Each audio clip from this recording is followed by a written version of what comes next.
अस्सलाम वालेकुम, good morning, सुबह बखैर। Good morning everybody. सो जहां बहुत ही गुड मॉर्निंग चल रही है ना, वो परहैप्स है इस्लामाबाद। क्योंकि इस्लामाबाद में हमने सुना है कि कोई ज़बरदस्त किस्म का मौसम है, बारिश भी हो रही है। इनफैक्ट बारिश हो रही है in the twin cities Rawalpindi and Islamabad. अच्छा, तेज़ हवाओं के साथ ये बारिश हुई है और बाज़ मकामात पे ओले भी पड़े हैं। और इस्लामाबाद में मुझे लग रहा है कि अक्टूबर की बारिश क्या सर्दी की आमद की नवीद सुना रही है। आई एम श्योर कि अब इस बारिश के बाद जो मौसम ठंडा होगा तो वो निस्बतन ठंडा ही रहेगा। फिर क्या बात कर दिया आपने, पता है एकदम से एक नॉस्टैल्जिया में हम घुस गए हैं कि मतलब ये अक्टूबर की बारिश is really that kind of baarish which you look forward to. और ये जी कुछ विजुअल्स देखें, ओले, ये तो पूरी लगता है कि बर्फ पड़ी हुई है। सो ये भी हो जाता होता है। And you are very right, this could be the one that turns the season over. हाँ, और वादी नीलम में भी अटमकाम समेत गिरदोनवाह में मूसलाधार बारिशों का सिलसिला सुबह से ही जारी है। सयाहती मकामात हैं अपर नीलम और शारदा और अड़ंखेल और गरेस और शॉन्टर में बारिश हुई है।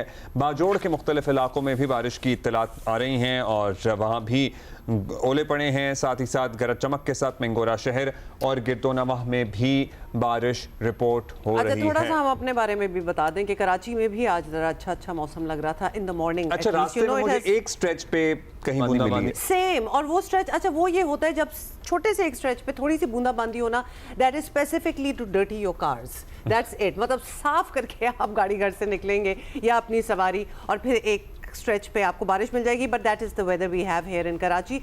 We are not complaining, it's not so bad, क्योंकि पिछले कुछ दिनों में हमने देखा है कि it was really hot, burning hot. और हम पहले भी आपको बता चुके हैं, people who are not familiar with Karachi, October is usually known as the second summer of Karachi. तो अच्छा, अब अभी हमने आज़ाद कश्मीर के सयाहती मकामात का जिक्र किया जहां बारिश हो रही है। सो आज़ाद कश्मीर में जो एहतजाज की सूरत है उसके बारे में भी we'll bring you up to speed कि क्या हो रहा है, कब से शुरू हुआ।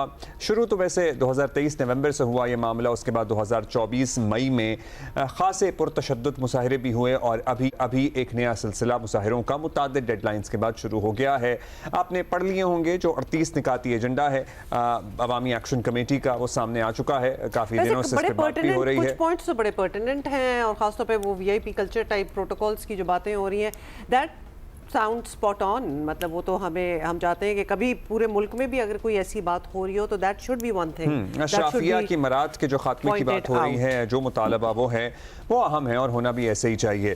खैर, आज़ाद जम्मू कश्मीर में बुध के रोज़ पुरतशद्दुद मुजाहिरों के बाद सभी फरीक फिर मुतहर्रिक हो गए हैं। वज़ीर आज़म की हिदायत पर एक बड़ी फुल पावर कमेटी मुजफ्फराबाद पहुंची है। अवामी एक्शन कमेटी से बातचीत हुई है और सबको उम्मीद है कि जल्द अच्छी खबर मिलेगी। ये वैसे तो ऑब्वियसली जिस तरह आप पहले भी बता रहे थे, ये बड़ा पुराना मसला है, लेकिन इसमें खराबी तब पैदा हुई जब अवामी एक्शन कमेटी ने हुकूमत के साथ 2024 के मुआहदों पर अमल दरामद ना होने की शिकायत के साथ बहुत से नए मुतालबात भी रखे और एक मुहिम शुरू कर दी। हुकूमत पाकिस्तान और आज़ाद कश्मीर की हुकूमत ने उनसे बातचीत के कोई दौर मेरा ख्याल है कि किए तो हैं, दे डिड, लेकिन ज़्यादातर मुतालबात की मंजूरी के बावजूद मुकम्मल इत्तफाक राय नहीं हुआ। दो चार चीज़ें जो हमेशा रह जाती हैं ना, तो वो दोबारा से उठ रही हैं। हुकूमत का कहना है कि जो दो चार बातें रह गई हैं वो आइनी तरामीम मांगती हैं, जो कि हाथ के हाथ होना मुमकिन नहीं है।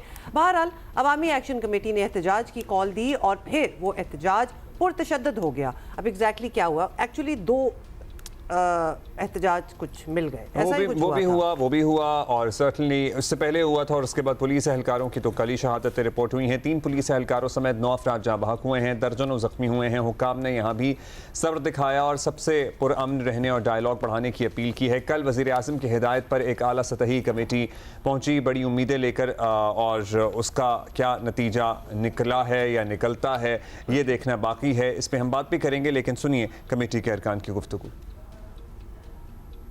हमारी ये कोशिश है, प्राइम मिनिस्टर की ये एडवाइस है कि उनके साथ बैठा जाए, उनके जो जायज़ मुतालबात हैं उनके ऊपर नेगोशिएट किया जाए और इसका कोई जो है वो एमिकेबली हल जो है वो निकाला जाए।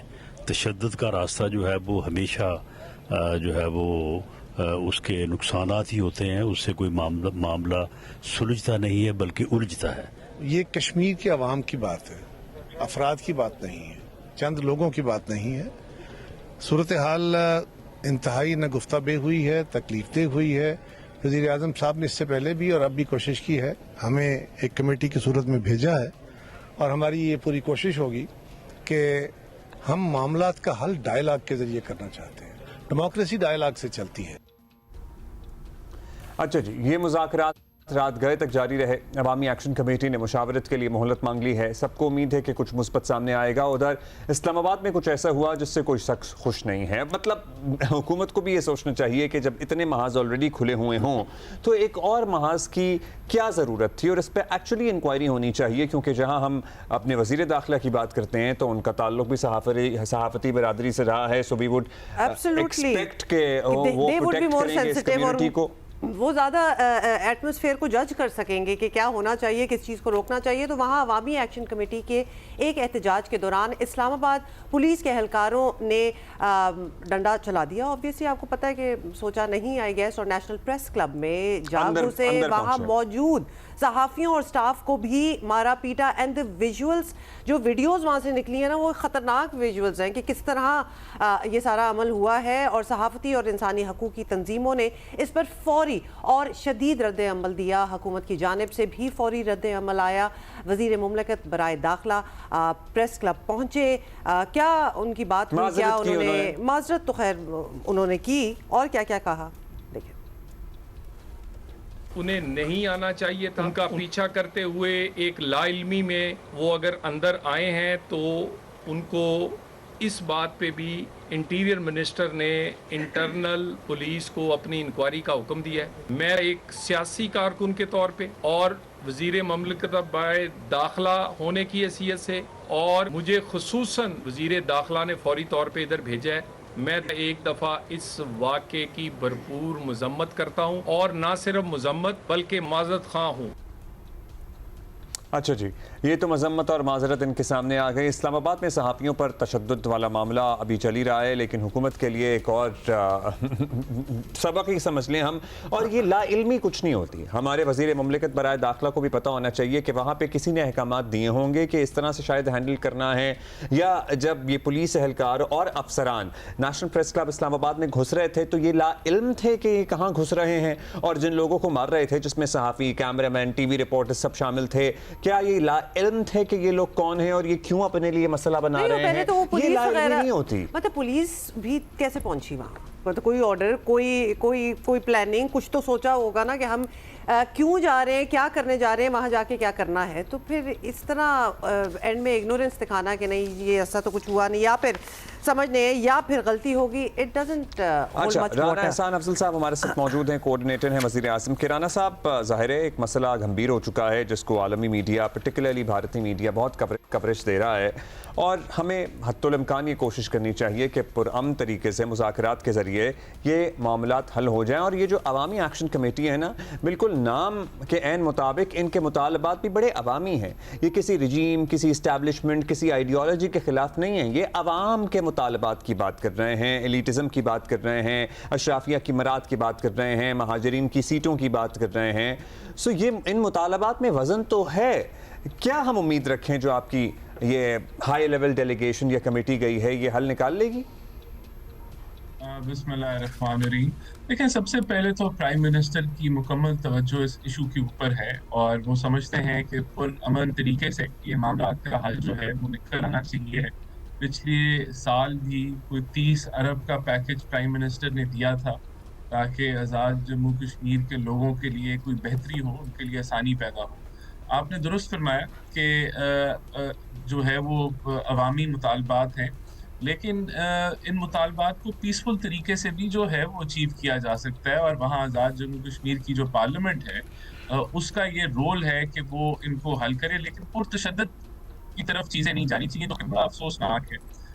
हुकूमत, प्राइम मिनिस्टर हमेशा समझते हैं कि चीज़ों को अच्छे खुश उसलूबी से, तहम्मुल से जो है सेटल कर लेना चाहिए, लेकिन बहुत अफसोस हुआ कि पुरतशद्दुद ये प्रोटेस्ट हुए जिन्होंने फायरिंग की, पुलिस के ऊपर शहादतें हुई, लेकिन उसके बावजूद प्राइम मिनिस्टर की ये कोशिश है कि उन्होंने फौरी एक्शन लिया और एक हाई लेवल पॉलिटिकल कमेटी बनाई जिसमें मल्टी रिप्रेजेंटेशन है मुख्तलिफ जमातों की। पीपल्स पार्टी है, PMLN है, और दीगर जो प्रीवियस प्राइम मिनिस्टर है वो है, और कल उनकी बड़ी डिटेल मुलाकात हुई और उसकी जो फीडबैक है उसको आज प्राइम मिनिस्टर रिव्यू कर रहे हैं एक हाई लेवल मीटिंग के ऊपर।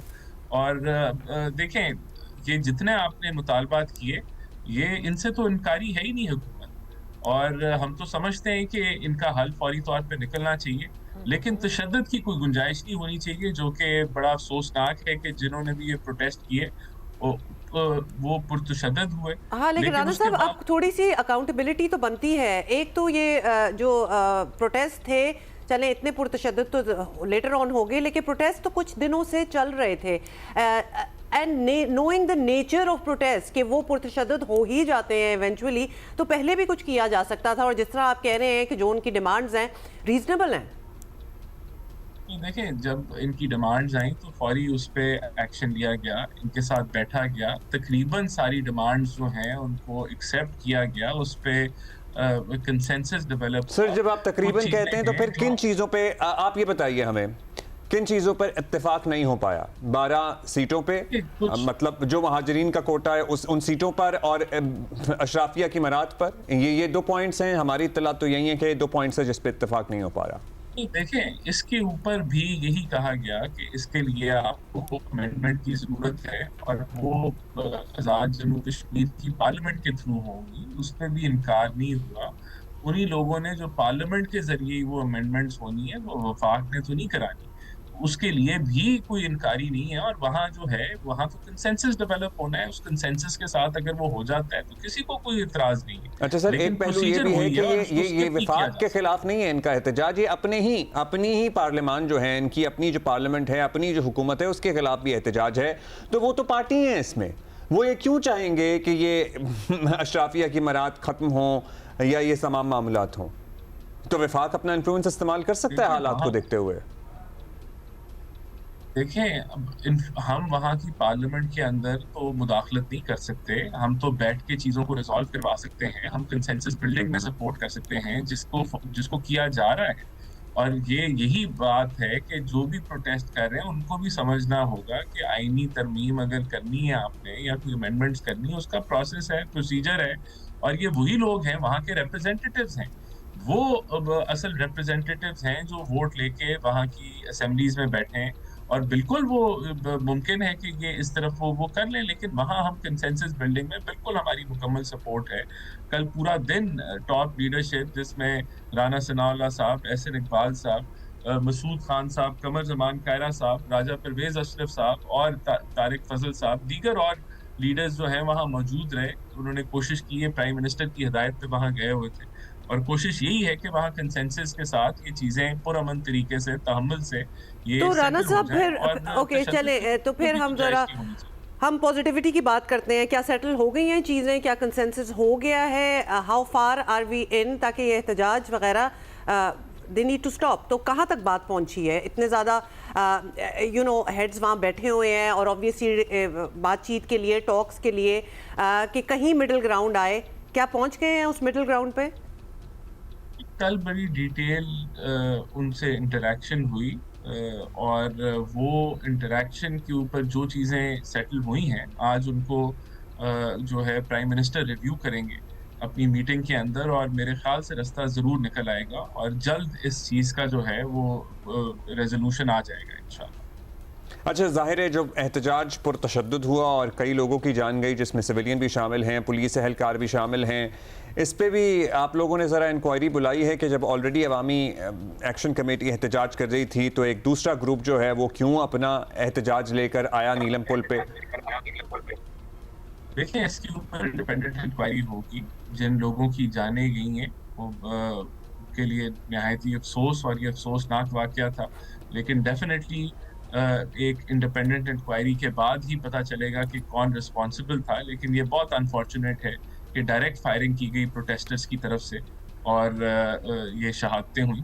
इसकी ज़रूरत नहीं थी, जब चीज़ें ऑलरेडी सेटल हो रही थी, चीज़ें ऑलरेडी कंक्लूजन की तरफ जा रही थी, और एग्रीमेंट थी, यानी कि कोई जो है वो अगर इकोनॉमिक चीज़ों को हमने जो है वो सपोर्ट देनी है, कोई सब्सिडीज देनी है, तो उसमें तो कोई इनकार नहीं। देखिए, चीज़ें एकदम नहीं इस तरह इस डायरेक्शन में गई हैं, क्योंकि भांप लिया था वहाँ की हुकूमत ने भी, इसीलिए इस्लामाबाद से इतनी नफरी और पुलिस एहलकार और अफसरान बुलाए गए थे। लेकिन डेफिनेटली ये जो है ये पुरतशद्दद नहीं होना चाहिए था, जो कि अफसोसनाक है। और ये प्रोटेस्टर्स की तरफ से ये इस चीज़ को इनिशिएट किया गया, जो कि नहीं होना चाहिए था। बहरहाल हम उसके बावजूद हमारा रिएक्शन यही है कि हम पीसफुली इस चीज़ को सेटल करना चाहते हैं, और ये सर डेडलॉक बता सकते हैं आप किन चीज़ों पे, क्योंकि उनका मुतालबा ये है कि पहले भी ज़ाहिर है मुतालबात सामने आए थे, कुछ पर अमल दरामद भी हुआ जिस पे रिजर्वेशंस हैं, लेकिन अब जो डेडलॉक है ये किन चीज़ों पे है? देखिए, ये सारे मामला जो हैं ये आज इनको प्राइम मिनिस्टर रिव्यू करेंगे, और कल की जितनी नशिस्त हुई, जितनी उनसे बातचीत हुई, और जो एग्रीमेंट्स हुई, और जो चीज़ें अनसेटल्ड हैं, उनको प्राइम मिनिस्टर साहब आज रिव्यू करेंगे। मैं उनकी डिटेल्स में अभी नहीं जाऊंगा, लेकिन हम पूरी उम्मीद हैं कि आज जो है we will come close to a solution, और इसके ऊपर बेहतरी हो जाएगी। अच्छा, वो जो बातें होती हैं ना, शुरू हो जाती हैं सरगोशियों में और फिर वो एम्पलीफाई हो जाती हैं और फिर बैरूनी मुदाखलत और बैरूनी हाथ, ज़ाहिर है ये वहाँ के अवाम हैं, अवामी मुतालबात हैं, इसमें किसी की नीयत पे शक करना आपको नहीं लगता कि एहतजाज इसमें जो मुजाहिरीन हैं वो और ज़्यादा बरहम हो सकते हैं कि हम अपने लोगों के लिए, अपने हक के लिए, मुतालबात के लिए मुजाहिरा कर रहे हैं और हमारी नीयत पर तो कम से कम शक न किया जाए। उसमें और चीज़ें एसोसिएट की जा रही हैं। ये देखिए, जो आपका दुश्मन मुल्क है वो दिन रात 24 घंटे इस कोशिश में होता है कि आपके मुल्क में इंस्टेबिलिटी आए, और इसके शवाहिद एक दफ़ा नहीं दर्जनों दफ़ा हर रोज़ मिलते हैं कि इंडिया जो है उसका, मैं इस स्पेसिफिक इशू की बात नहीं कर रहा, लेकिन ओवरऑल उसका इन्फ्लुएंस या उसकी पेनिट्रेशन, चलिए, दुश्मन मुल्क का काम होता है सर मिस इन्फॉर्मेशन फैलाना, फेक न्यूज़ फैलाना, और उससे इन चीज़ों को हवा दी जाती है। लेकिन मिस इन्फॉर्मेशन और फेक न्यूज़ का खात्मा तब हो सकता है जब एक्चुअली इन्फॉर्मेशन तक रसाई हो, जब इंटरनेट ब्लैकआउट होगा और किसी को कुछ इन्फॉर्मेशन नहीं मिल रही होगी, तो फिर दुश्मन को मौका मिलता है। ये बात हम बारहा क्यों नहीं समझ पाते?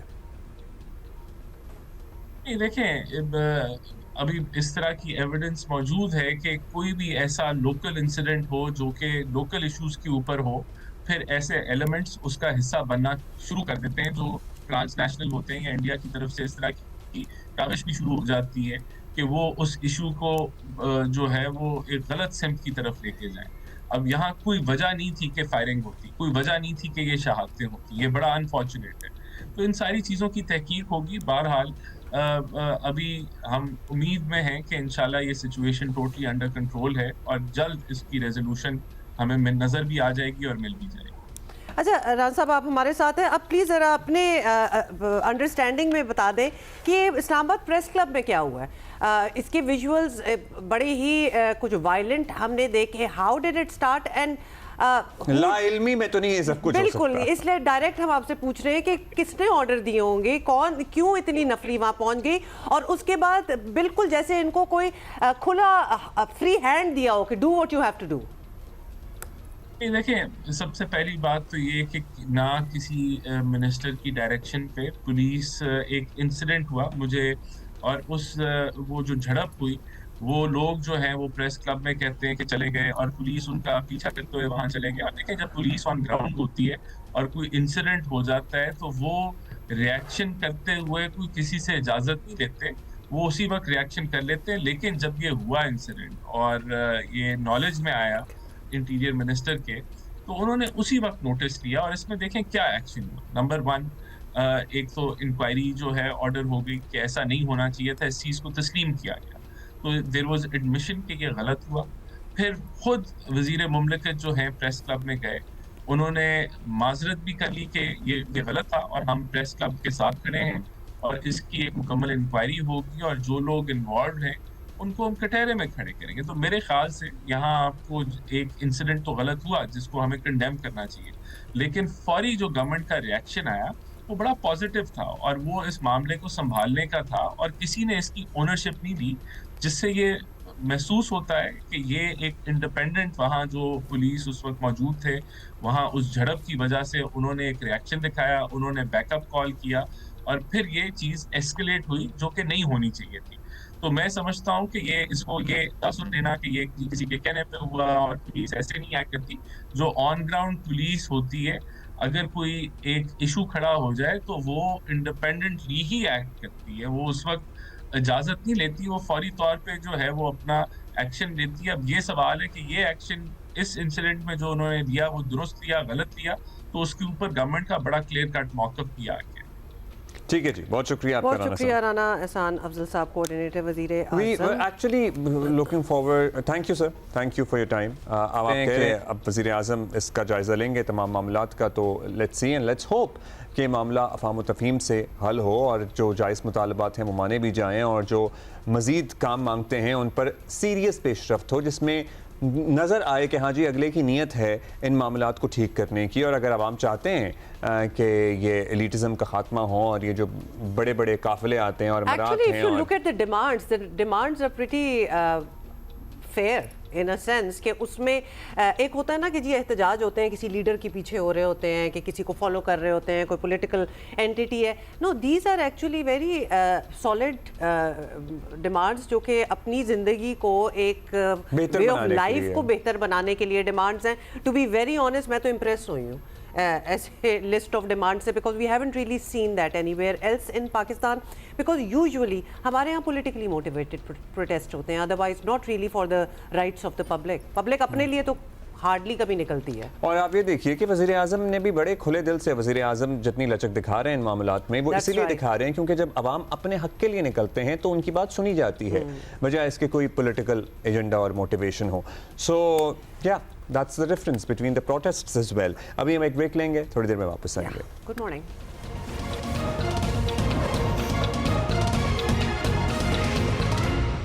वेलकम बैक जी। Okay, let us पाकिस्तान का आगाज कुछ अच्छा नहीं रहा। नहीं, अच्छा नहीं था।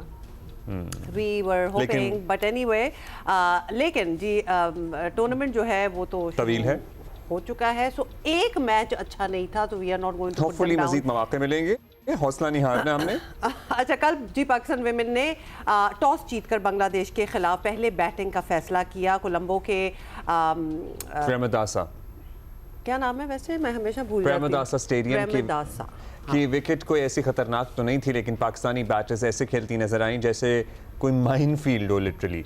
Maybe it was a slow wicket. Ramin Shamim ने 23, कप्तान फातिमा सना ने 22 रन बनाए और बस यही खास था। पूरी टीम 39th ओवर में 129 रन पर ऑल आउट हो गए।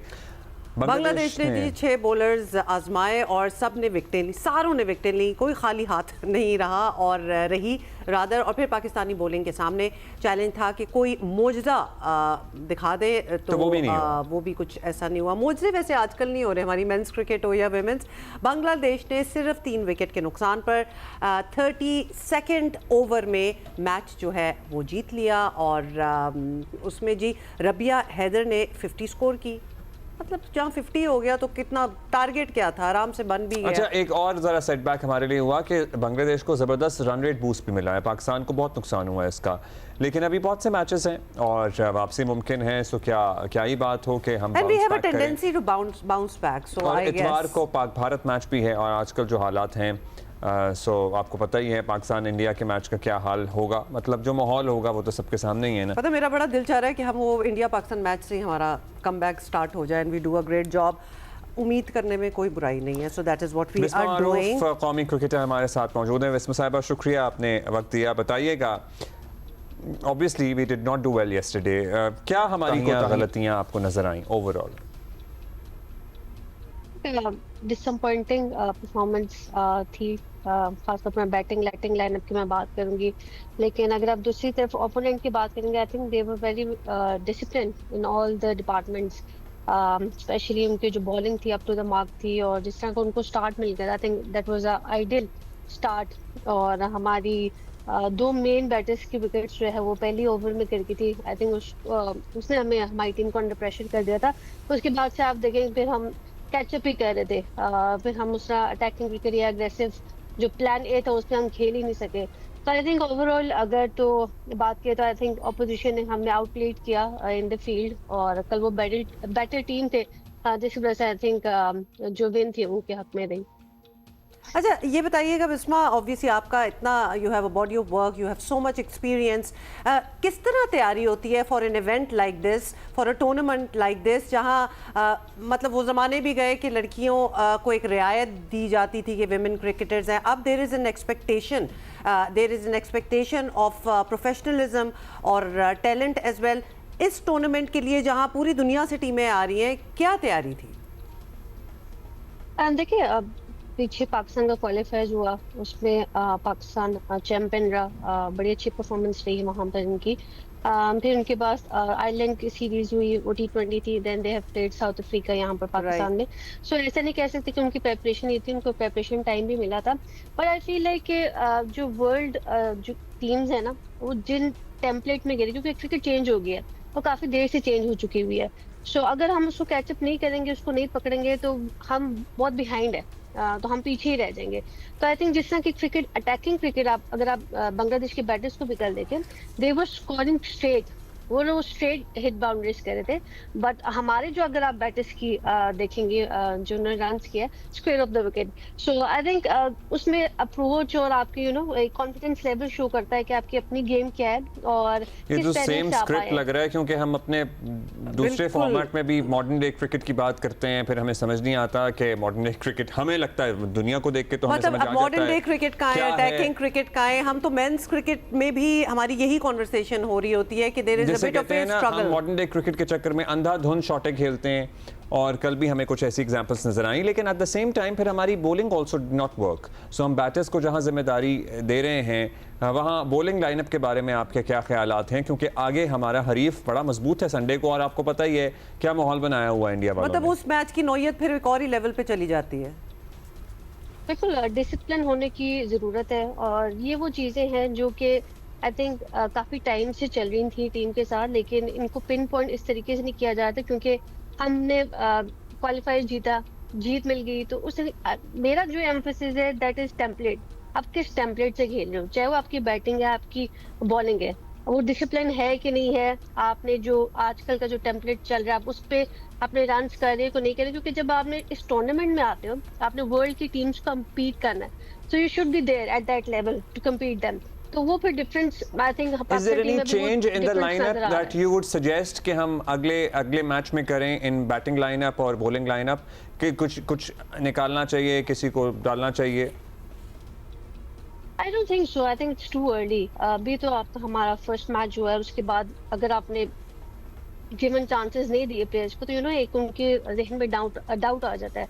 सो आई थिंक मैनेजमेंट को इस चीज बड़ा क्लियर होना चाहिए कि वो किन प्लेयर्स को। बट हमारे सारे मैचेस अब यही हैं, मतलब हमारे सारे मैचेस श्रीलंका में ही हैं, सो हमें कंडीशंस को देखते हुए this is the best that we could come up with. या आई गेस बेस्ट टीम इन्होंने खिलाई है, जो उनके पास रिसोर्सेज थी टीम में। 6 बॉलर आप उमाइमा को यूज कर रहे हैं, तो आई थिंक जो भी इन्होंने खिलाया, I think that was best.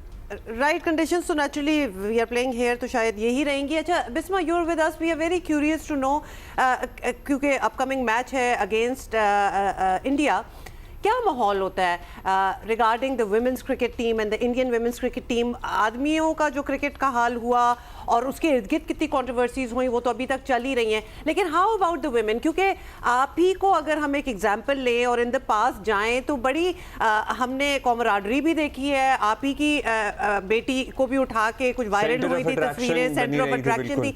I mean there was some human element to the entire thing. अब हमें लग रहा है कि वो मिसिंग है, या फिर हम गलत साबित इंशाल्लाह हो जाएंगे संडे को, एंड देयर नहीं, आप नहीं होंगे गलत साबित। Fine, I was just hoping for it. जी बिस्मा। देखिए, हमारी कमांडरी जो है ना टीम के साथ, उनकी टीममेट्स के साथ बहुत अच्छी रही on end of the field. हम बहुत अच्छे से मिलते हैं और हमारी बड़ी अच्छी कॉन्वर्सेशन होती है, और हमारी टीम की और उनकी टीममेट्स के साथ दोस्ती भी बहुत ज़्यादा है। सो आई थिंक अब जो पॉलिटिक्स आ गई है, जो एशिया कप में हुआ, ऑब्वियसली नज़र आता है कि there will be a change, और ऑब्वियसली नज़र आता है कि गवर्नमेंट अब इन्वॉल्व हो चुकी हैं और टीम से प्रेशर हो गई। सो आई थिंक हम उस अच्छे माहौल की तवक्को नहीं कर सकते जिस तरह हम पहले खेलते थे, पर आई होप कि जो प्लेयर्स का आपस में रिलेशन है वो ख़राब ना हो। अच्छा बिस्मा, हम अक्सर देखते हैं और हमारे बारे में मेंस क्रिकेट में भी यही बात होती है, वैसे बार बार हमें कंपैरिजन लेके नहीं आना चाहिए, लेकिन चलिए खेल एक है कि प्रेशर नहीं हैंडल कर पाते, पर्टिकुलरली भारत के खिलाफ जब मैच होता है हम बड़े जल्दी नर्वस होते हैं।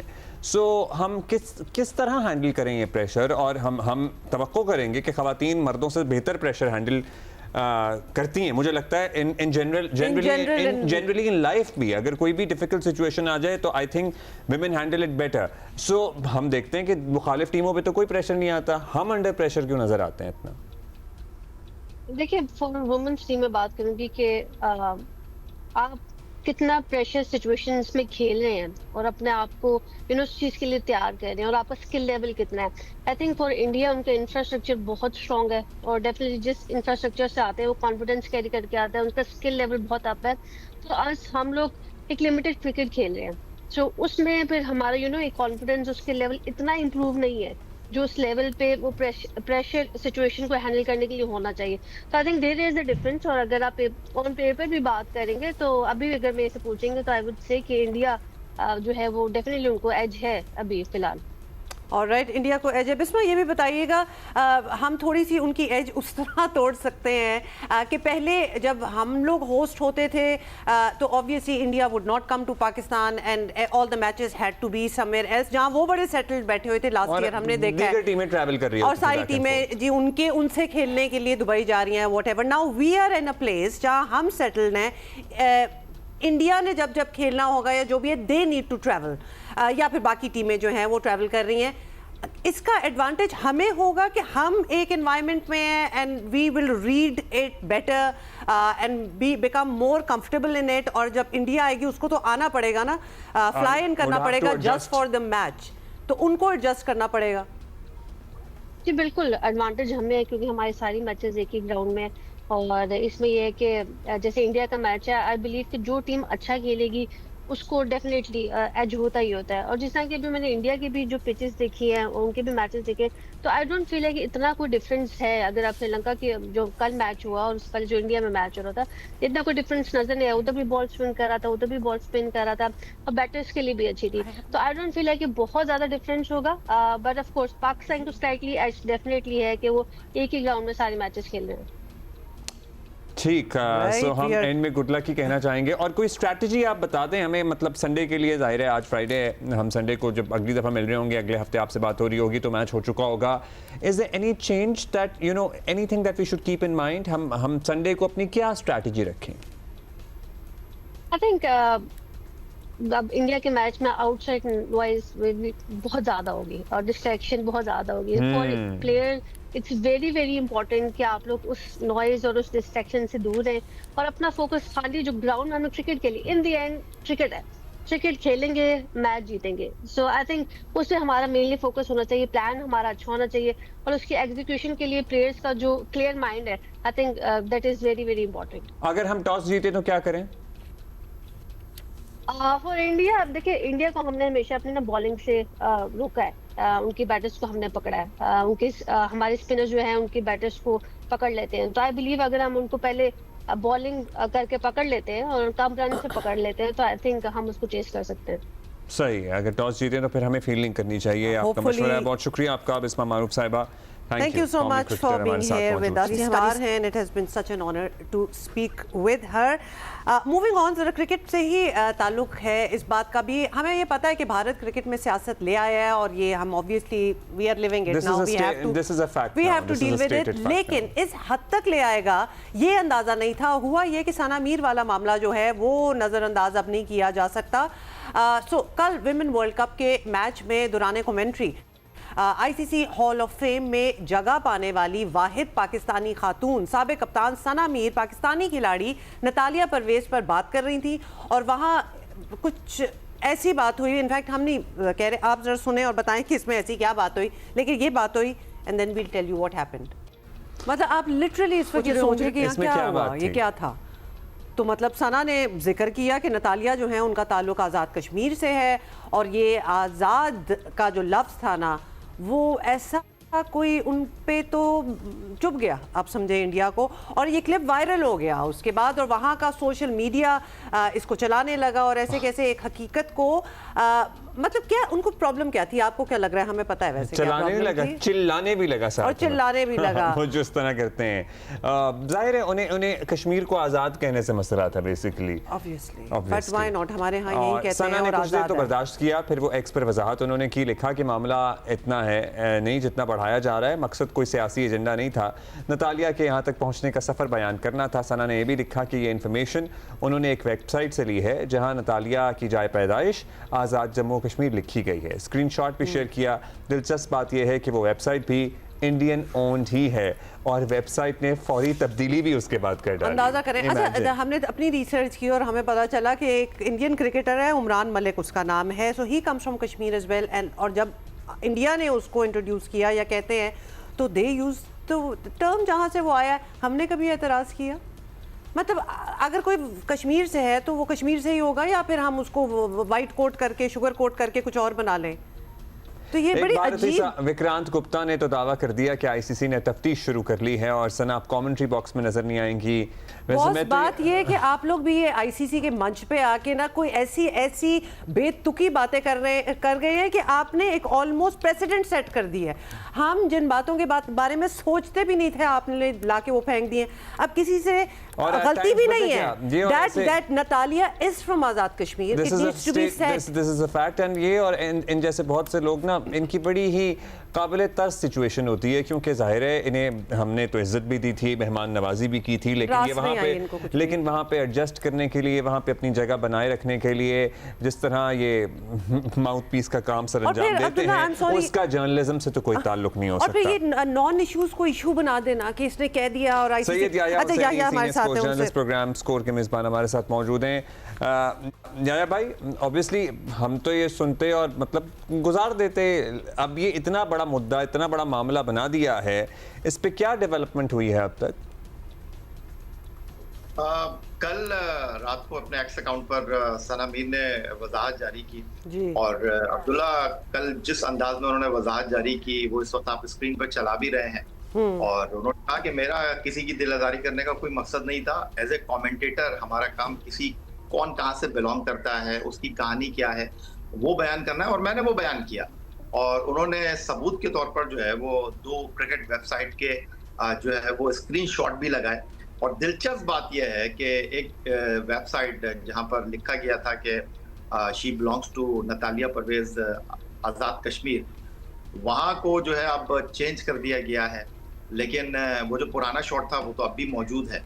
लेकिन यहाँ पर कोई कंट्रोवर्सी की बात नहीं है, लेकिन इंतहाई अफसोस के साथ कहना पड़ता है, ये जो आपने लफ्ज इस्तेमाल किया ना विक्रांत गुप्ता के लिए, कि आप आए थे, हमने आपको होस्ट किया, बेहतरीन अंदाज में मेहमान नवाजी की, अब जिस तरह उन्होंने सना मीर को इस तमाम सूरत हाल में लपेटने की कोशिश की है वो इंतहाई अफसोसनाक है। क्योंकि ये एक क्रिकेटर का, एक कमेंटेटर का काम है ये बताना कि कौन कहाँ से है, और उन्होंने उतना ही बताया, उन्होंने कोई लंबी बात नहीं की, लेकिन उसको सियासी रंग देना, ये कहना कि इनको कमेंट्री से हटा देना चाहिए। देखिए, अगर कोई मुंबई से आया तो कमेंटेटर उसको मुंबई का ही बोलेगा, अगर कोई कराची से आया तो उसको कराची का ही बोलेगा। अब ये कहना कि जी हम इसको नहीं मानते और आपने उसका कैसे नाम ले लिया आजाद कश्मीर, तो आपके मानने या ना मानने से तो कुछ नहीं होता। तो याया इस पे जी, याया जो कहा जा रहा है कि जी इस पे इंक्वायरी होगी, मतलब does it even warrant an inquiry? मतलब इसको तो वो वाली चीजें हैं ना, कुछ ऐसे केसेस होते हैं जो अदालत में जाने से पहले ही जज डिसाइड कर देते हैं कि this is not even viable, इसको यहाँ आने की ज़रूरत ही नहीं है। ये वाला जो इंसिडेंट है, इंसिडेंट भी हम इसको पता नहीं क्यों कह रहे हैं, फैक्चुअली करेक्ट बात की है सना मीर ने, और यहाँ कहा जा रहा है कि इस पे एक इंक्वायरी होनी चाहिए। जम्मू कश्मीर आज़ाद जम्मू कश्मीर है, अब हमारे यहाँ तो उसे आज़ाद कश्मीर ही रेफर किया जाता है। मतलब ये बहुत ही नॉनसेंसिकल सिचुएशन बनती जा रही है। बिल्कुल, एब्सोल्युटली। और अभी जो अब्दुल्ला ने बात की ना माउथ पीस बनने की, देखिए इंडियन मीडिया थोड़ी ड्राइव करेगा इंटरनेशनल क्रिकेट को, वो थोड़ी बताएंगे कि क्या इंटरनेशनल क्रिकेट में होना है और क्या नहीं होना। और इस वक्त जो जगसाई इंडियन क्रिकेट की हो रही है, और जो ट्रॉफी मामला है जिसमें सूर्या कुमार यादव भारत पहुंचे हैं, मुख्तलिफ प्लेटफॉर्म पर वो जाकर इंटरव्यू दे रहे हैं, आपको बड़ी हैरानगी होगी। वो कह रहे हैं हम तो 1 घंटे स्टेडियम में बैठे रहे, हम तो ट्रॉफी का इंतजार करते रहे, जब उनसे सवाल किया गया तो ट्रॉफी आपने ली क्यों नहीं, इसका उनके पास कोई जवाब नहीं है। खिसियानी बिल्ली खंबा नोचे वाली स्टोरी है। लेकिन जो इंडियन मीडिया का किरदार है पाकिस्तान के हवाले से, वो इंतहाई अफसोसनाक है। किस चीज की कार्रवाई करेगा इंडियन क्रिकेट बोर्ड? क्या उनको वो शिकायत लेकर जाएंगे? उनका क्रैक इन्फो पे नाम लिखा हुआ है कि वो आज़ाद कश्मीर से बिलोंग करती हैं। तो इतना ही बताया सना मीर ने, उन्होंने बताया कि वो आज़ाद कश्मीर में रहती थी, क्रिकेट खेलने के लिए लाहौर आती थी, इतनी ट्रैवलिंग करती थी, इतनी मेहनत करती थी, आज बैनुल अक़वामी क्रिकेट में पाकिस्तान को रिप्रेजेंट कर रही हैं। तो आई थिंक मोहसिन रज़ा नकवी साहब ने जिस तरह पाकिस्तान क्रिकेट बोर्ड का केस लड़ा है, और अगर ये बात करेंगे कि सियासत को लेकर आए तो उसमें कहाँ सियासत आई है, और अगर सियासत की बात करेंगे तो फिर पाकिस्तान क्रिकेट बोर्ड को इंटरनेशनल क्रिकेट काउंसिल में भारत का चेहरा दिखाना चाहिए। जब 14 तारीख को पाकिस्तान का मैच हुआ था तो इंडियन क्रिकेट बोर्ड के मीडिया अकाउंट पर, ऑफिशियल मीडिया अकाउंट पर, और एक तो उनके कप्तान ने 14 तारीख को सियासी तकरीर की थी, उन्होंने भी है सियासी पोस्ट की है, तो सना मीर ने तो यहाँ पर कोई सियासी बात नहीं की। तो आई थिंक भारत इसको जितना लंबा लेकर जाएगा उतना वो खुद फंसेंगे। अच्छा, भारत इसको लंबा लेकर जाएगा, हम ये एक्सपेक्ट करें कि वो लंबा लेकर जाएगा, लेकिन जाहिर है फिर हम भी करते हैं, फिर वो भी करेंगे, ये मामला और उलझता चला जाएगा। और हमने इस दफ़ा ये सोच लिया है कि अगर आप टिट करेंगे तो हम टैट करेंगे, मतलब बुली के सामने हम सर नहीं झुकाएंगे या फिर हम बुली नहीं होंगे। सो इसमें आईसीसी जो कि ऑलरेडी उनके आईसीसी के तमाम ही मोस्टली मेजर ओहदेदारान जो हैं, वोट उनका एक ही है लेकिन मोस्टली मेजर जो ओहदेदारान है वो इंडियन ही है। सो हम कुछ एक्सपेक्ट करें आईसीसी का कोई किरदार होगा? देखिए अब्दुल्ला, आईसीसी को बैकफुट पर लेकर गया है पाकिस्तान इस साल चैंपियंस ट्रॉफी में। अगर भारत पाकिस्तान नहीं आया था तो लोग ये बात कर रहे हैं कि जी आपने तो उनकी बात मान ली, लेकिन लोगों को ये नहीं पता कि ये जो एशिया कप क्रिकेट टूर्नामेंट था उसका मेजबान भारत था, और भारत ने फिर मेजबानी यूएई को दे दी। अबू धाबी और दुबई में ये मैचेस हुए, और नेक्स्ट ईयर जब वर्ल्ड कप होगा तो वो भारत और श्रीलंका में हो रहा है। ये जो खवातीन वर्ल्ड कप है ये पर्टिकुलरली इंडिया इसका मेजबान है, लेकिन चूंकि पाकिस्तान ट्रेवल नहीं कर रहा इंडिया, तो पाकिस्तान के सारे मैच जो है वो प्रेमदासा क्रिकेट स्टेडियम में रखे गए हैं, जिसको हुमा जो है वो प्रोनाउंस नहीं कर पा रही थी। तो पाकिस्तान अपने सारे मैच तो यहीं पर खेलेगा। लेकिन आप जो सवाल कर रहे हैं कि इंडियन क्रिकेट बोर्ड की अजारादारी है, जो हमारे सिकंदर बख्श साहब कहते हैं कि वो इंटरनेशनल क्रिकेट काउंसिल जो है वो भारतीय क्रिकेट बोर्ड है, बोर्ड उनका एक ही है, लेकिन बात बहुत सीधी सी है कि इंटरनेशनल क्रिकेट काउंसिल भी फंसा हुआ है। एक ऐसी हड्डी है इस तमाम सूरत हाल में जो ना वो उगल पा रहे हैं ना वो निगल पा रहे हैं।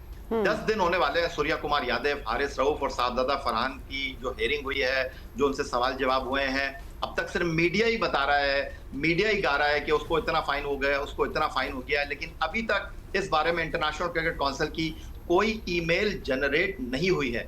और हारिस रऊफ के ऊपर किस चीज का जुर्माना आप करेंगे? ना उन्होंने खिलाड़ियों से बदतमीजी की, ना उन्होंने फील्ड में कोई काम किया। वो इशारा कर रहे थे तमाशाइयों के साथ, खिलाड़ी तमाशाइयों के साथ छेड़छाड़ करते हैं, मजाक करते हैं, उन्होंने कोई बदतहजीबी तो की नहीं, लेकिन उन्होंने किया ना जुर्माना, सो इन्फ्लुएंस तो है फिर। जुर्माना किया, ये तो मीडिया बता रहे हैं ना अब्दुल्ला, अभी तक लेकिन अभी हतमी तौर पर जाहिर है। अच्छा, वैसे कब क्लियर होगा? मैं यही आपको कह रहा हूँ ना कि इंटरनेशनल क्रिकेट काउंसिल खुद ही फंसा हुआ है। हेयरिंग करने के बावजूद अभी तक वो चीजों को सॉर्ट आउट नहीं कर पाए। इसका मतलब कि इसमें कानूनी हिच है। उनको भी इस बात का अंदाजा है कि Pakistan cricket board front foot पर खेल रहा है। अब और वो खुद ज्यादा फंसता, बीसीसीआई खुद ज्यादा फंसता है। नेचुरली ये फोर्सी नहीं कर रहे होंगे ये सिचुएशन, और अब हैंडल करनी पड़ी है। Anyway Yahya, that's all the time we have. Thank you. और जो इस किस्म के इल्जामात लगाते हैं ना, हवा दे रहे हैं, जैसे ये सहाफी Vikrant Gupta, who are you? मतलब थोड़ी सी स्टैंडिंग भी इंसान की होनी चाहिए। तो लिहाजा यूट्यूबर हैं या सहाफ़ी हैं, व्हाटएवर, मतलब हर किसी की बात पे बात नहीं करनी चाहिए क्योंकि उनको कोई खुद नहीं सुनता। एनीवे, ब्रेक के बाद हाजिर होते हैं। वेलकम बैक जी, गुड मॉर्निंग वंस अगेन। क्या हाल है? अच्छा जी, इजराइल क्या कर रहा है? इजराइल का हर कदम, हर एक्शन, हर रोज़ ये साबित करने पे तुला नज़र आता है कि वो जंगबंदी के ट्रंप गज़ा अमन प्लान या कोई भी और कोई कोशिश कामयाब नहीं होने देना चाहता।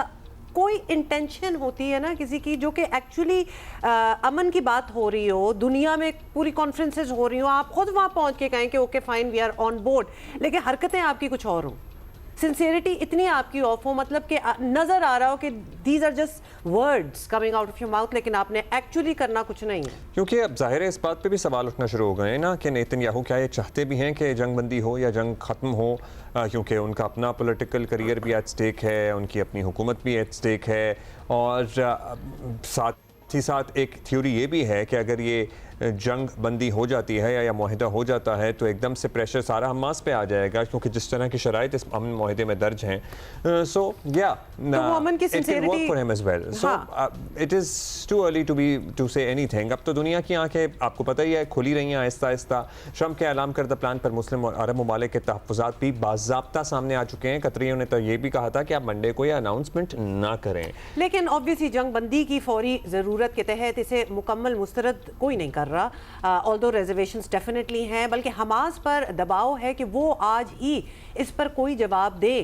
लेकिन इस मुजव्वज़े मुआहिदे का सबसे बड़ा बेनिफिशरी जो है वो इजराइल जो कर रहा है उसका मतलब क्या करेंगे. 66,000 से ज़ायद फ़लस्तीनियों का कत्ल करने के बाद रोज़ाना दर्जनों मज़ीद मारे जा रहे हैं.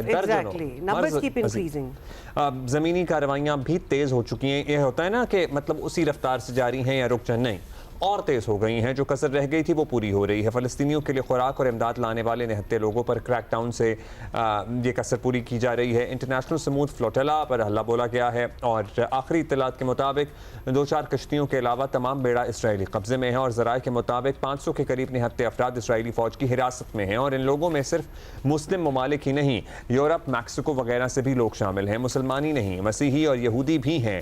सेनेटर मुश्ताक अहमद खान समेत 7-8 पाकिस्तानी भी हैं. वैसे इत्तलात जो हामिद मीर साहब को उन्होंने वॉइस नोट किया हुआ था उसमें ही बता रहे थे कि हमारे 2 की तो कश्ती ख़राब हो गई, बाकी एक ही मैं अकेला बचा हूँ और एक और पाकिस्तानी है जो ऑब्जर्वर कश्ती पे है, जो कि हमसे 1 या 2 दिन के फासले पे है. सो लिटरली ये एक ही हैं.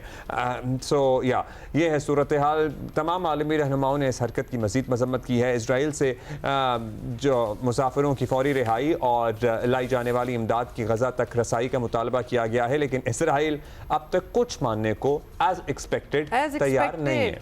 वो कह रही हूँ कि it should not come as a surprise to anybody कि वो कुछ मान जाए. उन्होंने वो करनी है जो उन्होंने करनी है. और इन हालात में गज़ा में फौरी अमन की उम्मीद कुछ कम तो होती है, लेकिन ये एहसास ज़रूर है कि इजराइल अब दुनिया में तनहा होता जा रहा है. लेकिन क्या उसको फ़र्क पड़ता है इससे कि नहीं, ये भी एक बहुत बड़ा सवाल है. Because all that it has been doing for the past many years, actually 2 साल से तो हमें नज़र आ रहा है, लेकिन उससे पहले भी उनको फ़र्क नहीं पड़ता. उमर चीमा साहब हमारे साथ मौजूद हैं, सीनियर तज्ज़ियाकार हैं. बहुत शुक्रिया चीमा साहब. चीमा साहब, गज़ा में जंगबंदी फौरन की एक उम्मीद पैदा हुई थी ट्रंप के प्लान के ऐलान के बाद, लेकिन अब उसके बाद अरब और मुस्लिम ममालिक के रिजर्वेशन सामने आए हैं. फिर इसराइल का रवैया का ट्रंप ने जिस शक्ल में वो मनसूबा पेश किया उस पर अमल दरामद, इज़ दैट इवन पॉसिबल? मुमकिन भी है अभी? देखें, जो एक पीस प्रोसेस होता है ये बड़ा सब्र आज़मा किस्म का होता है. ये चीज़ें अगर इतनी आसान हों तो आपको पता होगा कि इससे पहले एक ओस्लो मुआहिदा भी हुआ था, ओस्लो कार्ड. और उसके बाद क्या हुआ कि उसके बाद जो इसराइल का वज़ीर-ए-आज़म इसहाक राबिन है उसको अपने ही इंतहा पसंद लोगों ने कत्ल कर दिया था. उनका ये ख्याल था कि ये इसराइल का सौदा करके आया. उसके बाद कैंप डेविड मुआहिदा भी हुआ, लेकिन कुछ नहीं निकला. चीज़ें ये बड़ी पुरानी चीज़ें हैं. ये ट्रंप के मुआहिदे से, उसके ऐलान करने से ख़त्म नहीं और ठीक नहीं हो जाएंगी.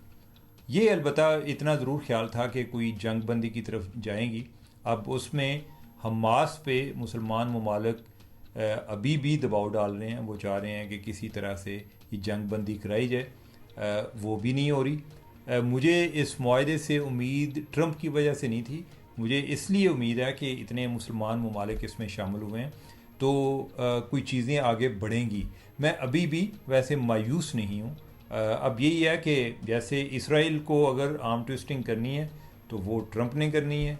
अगर हमास पर किसी तरह से दबाव डालना है तो वो मुसलमान ममालिक ने डालना है. अभी भी कतर, तुर्की और मिस्र वाले उनको कायल करने की कोशिश कर रहे हैं हमास को कि चीज़ें आगे, सूरत हाल आगे बढ़े और वो कोई बातें मान लें ताकि कोई जंग बंदी का हो सके. अभी हुई नहीं है, लेकिन उम्मीद की जा सकती है कि हो जाएगी. यानी कि इसके बारे में कोई ख़त्मी राय देना जो है वो मुश्किल काम है. अच्छा उमर, ये भी बताइएगा कि इजराइल की जानिब से पुरअमन फ्लोटिला पर हमला, सैकड़ों अफराद को हिरासत में ले लेना, ये भी कोई छोटा वाक़या तो ऑब्वियसली नहीं है. तो अब पाकिस्तानी शहरियों समेत दुनिया के बहुत से ममालिक के लोग इनमें शामिल भी हैं इस फ्लोटिला में. अभी हम ये बात भी कर रहे थे, क्या उनकी रिहाई के लिए रूटीन सिफारती कोशिशों से बढ़कर कुछ किया जाना चाहिए? आप देखें ना, ये जो फ्लोटिला वाली एपिसोड है, ये इटसेल्फ एक हमारे पास एविडेंस है या एक एग्जांपल है कि हम एक तरफ आइडियल सॉल्यूशन की कोशिश करते हैं और दूसरी तरफ दुनिया भर के लोग, ये सिर्फ ये मुसलमानों की बात नहीं है, बाकी लोग भी उधर ग़ज़ाई इमदाद पहुँचाने की कोशिश कर रहे होते हैं, लेकिन इज़राइल वाले उनको रास्ते में पकड़ लेते हैं। तो हम उनको कोई इमदादी सामान नहीं पहुँचा सकते, तो हम उनकी आज़ादी के लिए क्या कुछ कर सकते हैं। यानी कि ये उन लोगों के लिए मैं बात कर रहा हूँ कि जो एक तरफ आइडियल सॉल्यूशन की बात करते हैं, लेकिन हमारी कैपेसिटी क्या है, हम किस लेवल तक जाकर एफर्ट कर सकते हैं, वो भी हमारे सामने है। और ये जो अभी जो लोग गए थे, इससे पहले आपको पता होगा वो एक क्लाइमेट एक्टिविस्ट है ग्रेटा स्वीडन की, वो भी गई थी, उसको भी इन्होंने पहले अपनी तहवील में ले लिया, फिर बाद में इनको वापस भेज दिया। मुझे यही लगता है कि अभी भी लोग जो प्रोफेसर मुश्ताक समेत को लोग उनकी कस्टडी में, इनके साथ यही होगा, एंड इसका ये होगा। इसके अलावा उन्होंने रख के क्या करेंगे, यही होगा कि इनको छोड़ देंगे, इनको किसी यानी कि जो इनके इलाकों की कोई डायरेक्ट फ़्लाइट है किसी मुल्क में जाती है तो उसमें बिठा देंगे, या कोई इनडायरेक्ट फ़्लाइट्स हैं तो वो उसमें आ जाएंगे। लेकिन अगर माजी को देखा जाए तो वो पहले भी ये काम करते आए हैं। अच्छा उमर साहब, मसला फ़लस्तीन के लॉन्ग टर्म हल की बात की जाती है तो इसमें बहुत से फ़रीक हैं। हमास भी एक अहम फ़रीक है। हमास पर भी अब दबाव बढ़ता नज़र आ रहा है कि वो कुछ कॉम्प्रोमाइज़, कुछ लचक दिखाएं ताकि फ़लस्तीनियों की नस्ल कुशी तो कम से कम रुक सके। आपके नज़र में हमास इस दबाव को संजीदा लेगा या वो एक्चुअली दबाव में है? हमास पर बहुत ज़्यादा दबाव है। अगर हम देखें तो अक्टूबर 2023 में जब इस लड़ाई का आगाज़ हुआ तो पहला हमला जो है वो हमास ने किया था। उनकी अपनी कैलकुलेशन होगी, उनको ये लग रहा था कि जिस तरह अब्राहम अकॉर्ड पर अमल हो रहा है, बहुत सारे अरब ममालिक इसराइल को तस्लीम कर रहे हैं, तो शायद फ़लस्तीन की काज इर्रेलेवेंट हो जाए।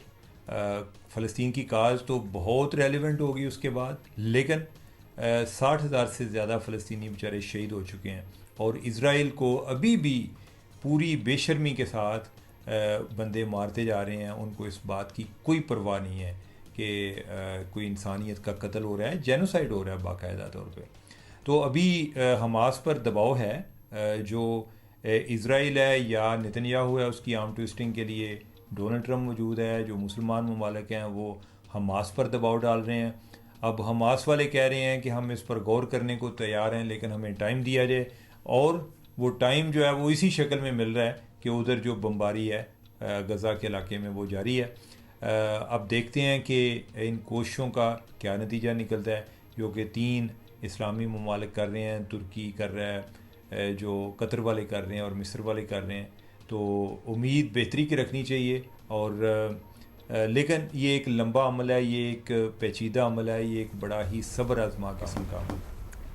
बहुत शुक्रिया उमर चीमा। हम रोज़ इस पे बात भी करते हैं और उम्मीद भी करते हैं कि कोई हल निकलेगा, एटलीस्ट कुछ रिलीफ मिलेगा। अब हम इतने ख्वाब कहाँ के मतलब ये वापस बैक टू नॉर्मल हो and all that, we know that it's gonna take a while, और इंशाल्लाह हमारा ईमान है जो कहता है कि फ़लस्तीनियों के लिए इवेंचुअली अच्छा ही होगा। लेकिन इस वक्त जिस चीज़ से वो गुजर रहे हैं दुनिया की नज़रों के सामने, वो होता है ना कि it's broadcast on live television to the rest of the world to see कि क्या हो रहा है। It's heartbreaking. And you know, to imagine what hopefully few years down the lane or few decades down the lane दुनिया को इदराक होगा कि 2025 में लाइव ब्रॉडकास्ट हुआ था एक genocide, and the world did not do much about it. So अभी हम आगे बढ़ेंगे। अच्छा, अब जरा अपने पास अपनी इश्यूज पे आ जाते हैं जी। कराची को गेटवे ऑफ पाकिस्तान कहा जाता है, आपको पता ही है, और यहाँ पोर्ट है, मुल्क की इकोनॉमी की रीढ़ की हड्डी माना जाता है। मुल्क में जिस इन्वेस्टर को आना है, मुल्क की जो गैर मुल्की कोई भी मेहमान हो, उनको इधर ही आना होता है सबसे पहले, और एयरपोर्ट से जहाँ भी जाना हो गुजरना पड़ता है एक पुल से जिसका नाम है नाथा खान पुल। Might sound to you like some old Bollywood film का कोई villain, but ये नाता खान पुल है, हम आपको दिखा रहे हैं। और ever since मतलब कोई almost 45-50 years हो गए होंगे इसको बने हुए। तो कल जी इसमें एक सुराख हो गया और जिसे भरने का काम भी शुरू हो गया। ये पहला सुराख नहीं हुआ है, इसमें एक नस्ल है कराची वालों की जिसके लिए ये कोई खबर नहीं, क्योंकि इस पुल पर हम 1-2 माह बाद ऐसा ही होता देखते। अच्छा, ये गढ़ा हुआ है एवरी 2-3 ईयर। अच्छा, पता है क्या, ये वही पुल है जिसके नीचे से नशाई बकौल इंतजामिया के सरिया ले जाते हैं निकाल के और फिर इसमें गढ़ा पड़ जाता है एक बड़ा सारा, और ये बंद भी करना पड़ता है। नहीं, सिर्फ बेचारे नशाई नहीं है, ठेकेदारों का भी कसूर होता है। मतलब क्योंकि ठेकेदार जो है वो बार बार इसको कुछ कर देते हैं ताकि उन्हें दोबारा बनाना पड़े। सो ये मुतज़ाद इत्तलात ये भी आती रही हैं, और इसके लिए आपको ज़्यादा तहकीक नहीं करनी पड़ेगी। इंटरनेट सर्च कर लें। बेसिकली एक सिंपल सी 2006 से आपको नाथा खान बिद से मुतालिक रिपोर्टें जो हैं वो मिलना शुरू हो जाएंगी। फिर बारिशों का डैमेज भी होता है, फिर नशा करने वालों को हमने जिक्र कर ही दिया कि वो निकालते हैं सरिया, फिर ठेकेदारों की मुबैना साजिशों का भी होता है जिक्र। बहुत सी हुकूमतें आई गई, लेकिन ये मसला वहीं का वहीं है, और लाखों लोग जो है बिलाशुबा इससे रोज़ाना मुतासिर भी होते हैं। ऑब्वियसली ये गुजर है लोगों का। We are just pointing this out. हमें नहीं पता कि एक्चुअली कि कोई एक्शन होगा नहीं होगा, क्योंकि एक्शन तो हो ही रहा होता है। सादत खान हमारे साथ मौजूद हैं, हमारे साथी। अच्छा सुलेमान, एक्चुअली ये धड़का लगता है कि खुदा न खास्ता ये पुल है भी कितना मजबूत, ये कहीं अल्लाह ना करे गिर ही ना जाए। तो क्या इंजीनियर्स से इसकी इंतज़ामिया ने एवेल्यूएशन भी कराई है? क्योंकि आए रोज़ एक चीज़ में से हमें ये पता लगना शुरू हो जाए कि उसमें घड़े पड़ रहे हैं, उसमें लिटरली सुराख हो रहे हैं और पार नज़र आ रहा है। That is very scary. Ji Abdullah, you are right, it's very scary because 50 साल से ज़ायद पुराना पुल है और इसकी जो मियाद है वो मुकम्मल हो चुकी है। इसकी जो पुश्तें हैं वो जो है उसमें दरारें पड़ चुकी हैं। लोहा जो है वो इसकी 19 से ज़ायद जो इसके अंदर लूप्स हैं उसमें 19 से ज़ायद जो जगह हैं वहाँ पर जो है वो कमज़ोर जो है उनको डिक्लेयर किया गया है। इस पुल को जो है मुकम्मल तौर पर डिक्लेयर किया गया है कि ये मोटरेबल नहीं होना चाहिए है, और 2004 में इसमें पहली बार जो है वो शगाफ पड़ा और 21 साल हो चुके हैं इसको कमज़ोर हुए हुए। इस साल जहाँ आप हमें इसकी पूरी हिस्ट्री सुना रहे हैं, प्लीज़ हमें ये जो गड़ा पड़ा है वो भी दिखा दें। हमें लग रहा है जैसे आपके पीछे थोड़ा सा नजर आ रहा है।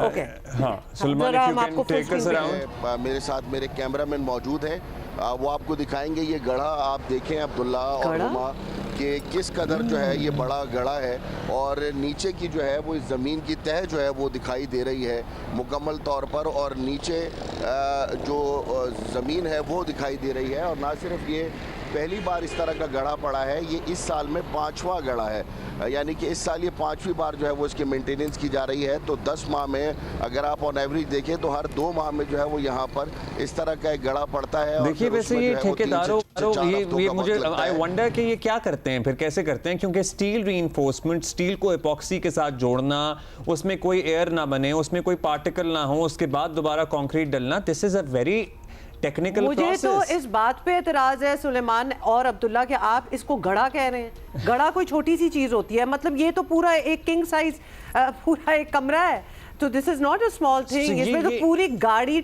मतलब एनीथिंग कैन हैपन, ये छोटी मोटी चीज नहीं है। क्या प्लान है? ये गड्ढे पड़ते रहेंगे, इसकी इसी तरह मरम्मतें होती रहेंगी, और साथ से ट्रैफिक भी गुजर रही है, जो एक और कंसर्निंग बात है। अब्दुल्ला, बिल्कुल बात यह है कि ये गढ़ा नहीं है, ये यकीनी तौर पर पहले गढ़ा पड़ता है, लेकिन फिर इसको स्ट्रक्चरल इंजीनियर से जो हमने उसने बताया कि इसे एक्सपैंड किया जाता है, क्योंकि जो इसके अंदर सरिया है उसे जो है वो आपस में जो है वो इंटरलिंक किया जाता है ताकि उसकी मजबूती आए। लेकिन ये पुल मुकम्मल तौर पर जो है वो खस्ता हाल पुल है। इसके लिए कराची मेट्रोपॉलिटन कॉरपोरेशन ने जो है वो रिकमेंड किया है कि जो मिलेनियम मॉल आपने देखा होगा वहाँ से COD और फिर वहाँ से होता हुआ जो है वो ये एयरपोर्ट को कनेक्ट करे, और उस पुल को बनाने के लिए जो है वो सिविल एविएशन अथॉरिटी और मुतालिका जो है वो हुकाम को बता दिया गया है कि अगर इजाज़त दे दी जाए तो एक जो है वो ऑल्टरनेट जो है मेरे बाएं जानिब मिलेनियम मॉल से जो है वो एक सड़क निकाली जाए और वो एयरपोर्ट को जाकर कनेक्ट हो, तो उसको ऑल्टरनेट रूट के तौर पर इस्तेमाल किया जाए, और इस पुल को जो है वो दोबारा से तोड़कर असर नॉइस की तामीर की जाए, क्योंकि यहाँ से आगे जो है मजीद जो है वो पुलों की तामीर भी जो है इस वक्त KMC जो है वो कर रही है। मुर्गी खाने के ऊपर जो है वो एक नया ब्रिज जो है वो बनाया जा रहा है, क्योंकि पुराना ब्रिज जो है वो खस्ता हाल हो गया था। फिर उससे आगे भैंस कॉलोनी पर जो है वो एक पुल बनाया जा रहा है। तो ये पुल बनाने के लिए भी जो है हमें बल्दिया उज़्मा कराची की जो महकमा इंजीनियरिंग है उनका ये कहना है कि मेयर कराची चाहते हैं कि यहाँ पर एक नया ब्रांड न्यू पुल जो है वो तामीर हो। क्योंकि इस ब्रांड न्यू पुल को इट इज वेरी टेक्निकल, क्योंकि हमें समझ में नहीं आ रहा क्योंकि ये पुल is also the gateway to the airport. So अगर ये पुल गिरता है या दोबारा बनता है तो एक अजियतनाक जिंदगी होगी कराची में शारजा फैसल पे सफर करने वालों की। What is more alarming to me is कि हमें ये दिस इज द वाहिद पुल, ये एक ही ब्रिज है जो कि शहर को जोड़ता है। So you go towards the airport, तो ये एयरपोर्ट से एक्चुअली। अच्छा, दूसरा ये दिस कम्स अंडर केएमसी, जहां हम सड़कों वगैरह की बात करते हैं। सुलेमान, आप बताएं, तो ये भी तो अंडर केएमसी आता है और अकाउंटेबिलिटी है। वो ऑब्वियसली क्लेम तो वो करते हैं कि हम किसी सड़क को इस तरह नहीं रहने देते और जो हमारी ज्यूरिसडिक्शन में आती है उसको हम फौरी ठीक करते हैं। इसको सिर्फ कोई पैच वर्क नहीं चाहिए, ये हमें सुलेमान देख के जरा सीरियस मेजर काम लग रहा है।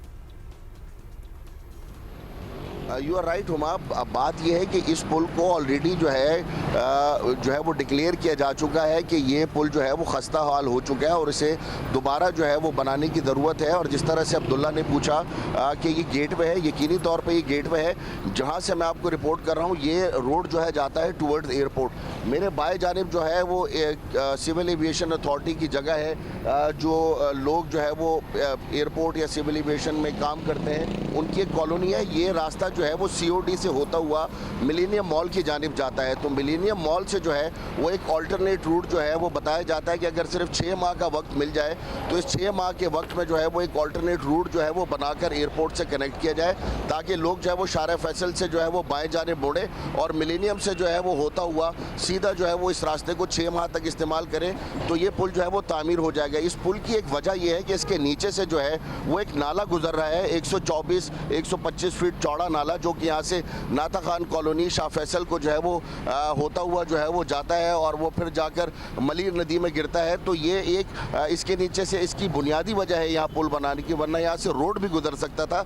लेकिन ये पुल बनाया गया था आज से 50 साल पहले। तो इस वक्त इस पुल को दोबारा तामीर करने की ज़रूरत है। लेकिन इसके साथ साथ वो मुतालिका इदारे जहाँ से केएमसी ने इजाज़त मांगी है कि वहाँ पर उनको जो है वो ऑल्टरनेट रूट या सड़क निकालने की इजाज़त दी जाए। तो अगर एक सड़क निकालने की इजाज़त दे दी जाती है और इस पुल की असर नौ तामीर इन प्लान है, क्योंकि ये पुल अगर बगैर कोई ऑल्टरनेट रूट दिए तामीर करना शुरू किया गया तो हमें हॉल उठते हैं वो सोच के भी विजुअल्स जो होंगे उसके बाद, क्योंकि ज़ाहिर रफ्तार भी आपको पता ही है, उस हवाले से भी शहरियों का कंसर्न रहता है कि जो काम शुरू हो जाता है वो अपनी डेडलाइन पे ख़त्म कभी नहीं होता। एग्जैक्टली, डेडलाइन की आपने बात की है कि जो टाइम फ्रेम दिया जाता है अगर उसमें भी मुकम्मल ना हो, जो कि कभी भी नहीं होता, तो वो और एक कंसर्निंग बात हो जाती है। पुल ओपन एंडेड हो जाता है, ये पुल तोड़ के और बैठ जाएं और ये दोबारा व्हाट, हां, सो वो the alternate way to go about it is what and what are the timelines. And it's also alarming. Can we just say Suleman, जहां आप खड़े हैं, जो आप हमें दिखा रहे हैं, मतलब वो वहां गड़ा भी है और गड़ा मोर देन दैट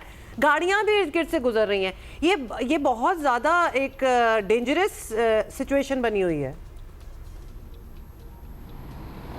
जी बिल्कुल, ये कंसर्न्स दुरुस्त हैं, लेकिन सूरत हाल ये है कि इसके अलावा और कोई ऑल्टरनेट अगर रूट नहीं होता और इस पुल को तोड़ दिया जाता है तो फिर ये शहर जो है वो डिस्कनेक्ट हो जाएगा और एयरपोर्ट जाने का और कोई मुतबादिल नहीं है। और जो मुतबादिल हैं वो बहुत ज़्यादा जो है वो तवील रास्ते हैं, यानी घंटों लंबे हैं। तो इसका सिर्फ एक ही सल्यूशन है, वो ये कि यहाँ पर एक ऑल्टरनेट सड़क जो है वो तामीर की जाए इसकी बाएँ जानिब, और वो ही रास्ता जो है वो इस्तेमाल किया जाए और इसको अक्सर नौ जो है वो उसकी तामीर की जाए, इसको डिसमेंटल किया जाए इस पुल को और दोबारा यहाँ पर एक नया पुल तामीर किया जाए। लेकिन उसका सिर्फ वाहिद हल ये है कि इसके लिए एक ऑल्टरनेट सड़क पहले तामीर की जाए।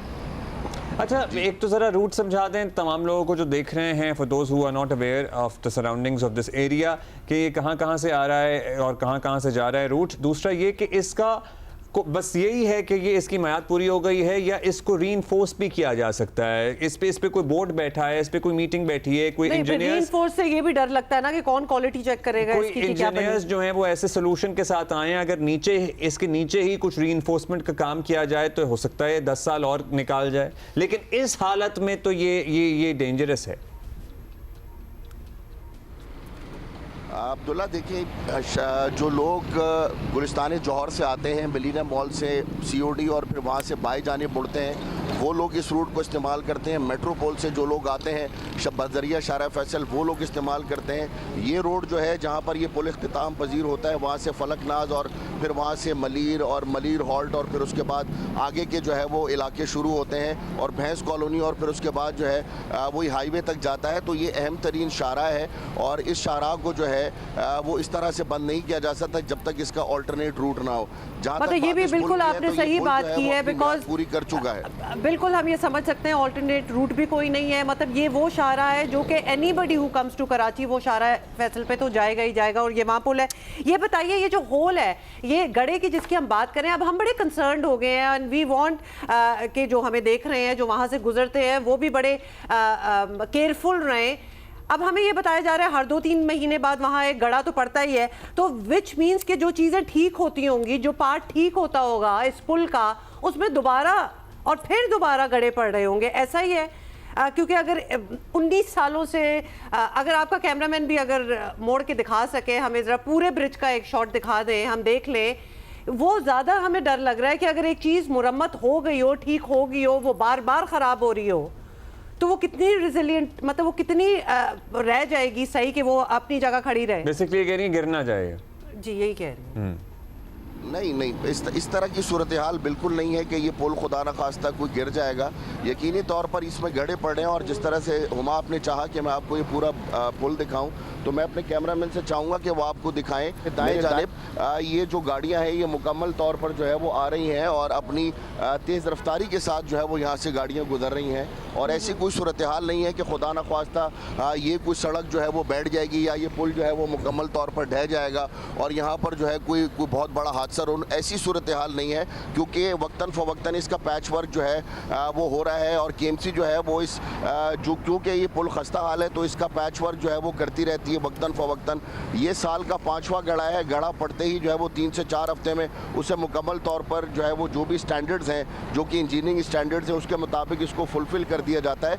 लेकिन फिर मैं आपको बताते चलूँ कि 50 साल से ज़ायद पुराना पुल है और मेयर कराची मुतादिद बार जो है वो इस बात का इजहार कर चुके हैं अपने प्रेस कॉन्फ्रेंसेस में कि वो चाहते हैं कि यहाँ पर एक ब्रांड न्यू पुल जो है वो तामीर हो क्योंकि ये अहम तरीन आर्टरी है शहर की जो कि कनेक्ट करती है शहर को एक हिस्से को दूसरे हिस्से से फिर एयरपोर्ट की जानिब। लेकिन ये पुल जब तक नया नहीं बनेगा इससे पहले इसको एक ऑल्टरनेट रूट नहीं दिया जाएगा, इस पर तब तक इसकी तामीर नहीं शुरू हो सकती। और आप ठीक कह रहे हैं, सुलेमान के 50 साल पूरे कर चुके हैं लेकिन 50 साल हो गए हैं इस बात को।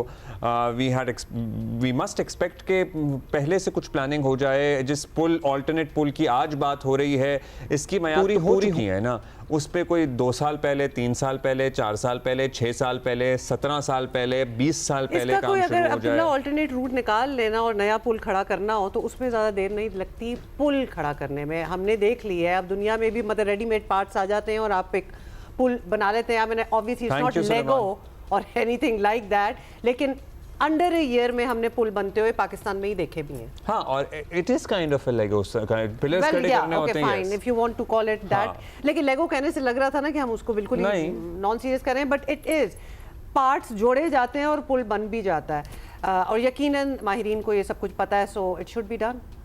और एक माहिरा हुमा भी है। Thank you. आई एम एक ब्रेक लेते हैं, थोड़ी देर में वापस आते हैं।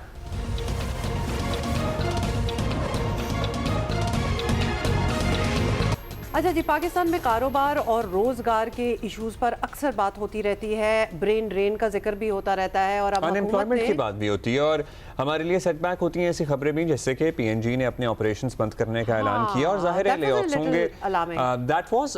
दैट इज अलार्मिंग क्योंकि जाहिर है जब पहले ही बेरोजगारी एक मुल्क में ज्यादा हो और मजीद बेरोजगारी से जुड़ी खबरें आ रही हों तो कंसर्न तो होता है। लेकिन थिंग्स माइट चेंज नाउ क्योंकि अब हुकूमत ने इस मामले को संजीदा लिया है और बताया जा रहा है कि एक मकामी सतह पे, हाँ बिल्कुल, एक मकामी सतह पे नौजवानों को रोजगार देने के लिए एक पॉलिसी लाई जा रही है। ये नेशनल यूथ एम्प्लॉयमेंट पॉलिसी, इसकी तश्कील जो है वो हो चुकी है, वफाकी काबीना मंजूरी भी दे चुकी है और इसके तहत अगले 5 साल में बेरोजगारों की तादाद में बड़ी कमी लाई जाएगी। At least that is what the hope is.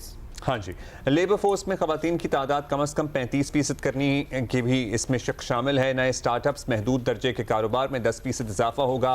IT, ज़राअत, सयाहत समेत 10 सेक्टर्स ऐसे मार्क किए गए हैं जिनमें जॉब क्रिएशन के लिए कर्ज़ों, ट्रेनिंग और तालीम की मुख्तलिफ स्कीम्स जल्द लॉन्च की जाएंगी।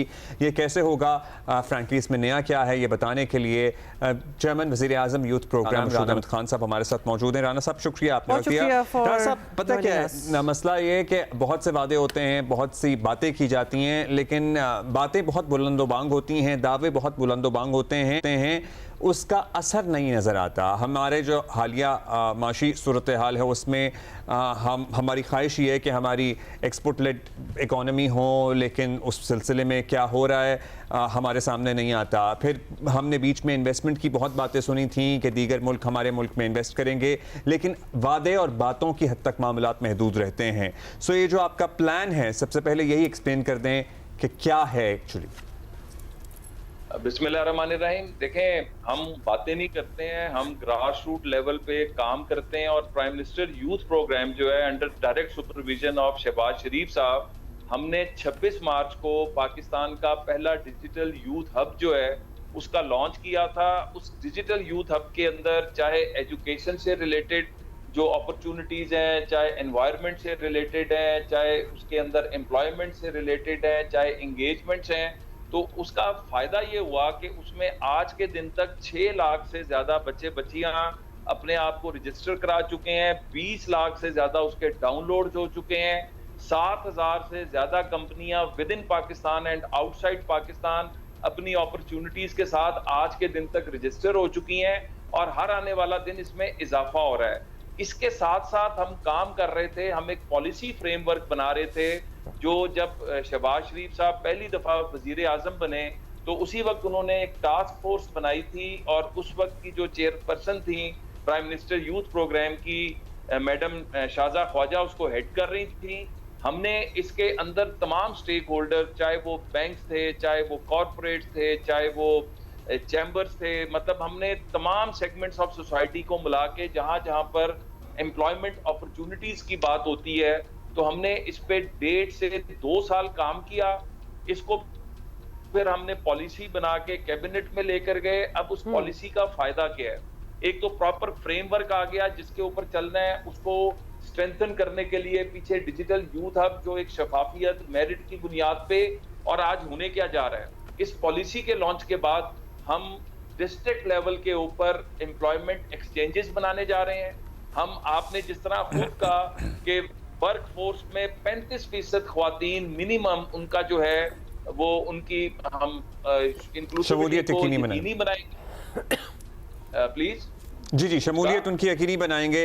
अच्छा राना साहब, ये it all in principle sounds great, मतलब आपकी बहुत अच्छा विजन भी है, आगे भी जा रहे हैं, बहुत डीप थॉट भी है, लेकिन जब आप कहते हैं एम्प्लॉयमेंट एक्सचेंजेस बनाएंगे एंड ऑल दैट, हमें बताएं स्किल्ड लेबर कहाँ आएगा इस सारी चीज़ में? छोटी मोटी नौकरियाँ बहुत सी क्रिएट करना एक चैलेंज होगा, लेकिन अगर स्किल्ड लेबर हो तो ना सिर्फ पाकिस्तान में जॉब्स हो सकती हैं, कहीं और भी हो सकती हैं।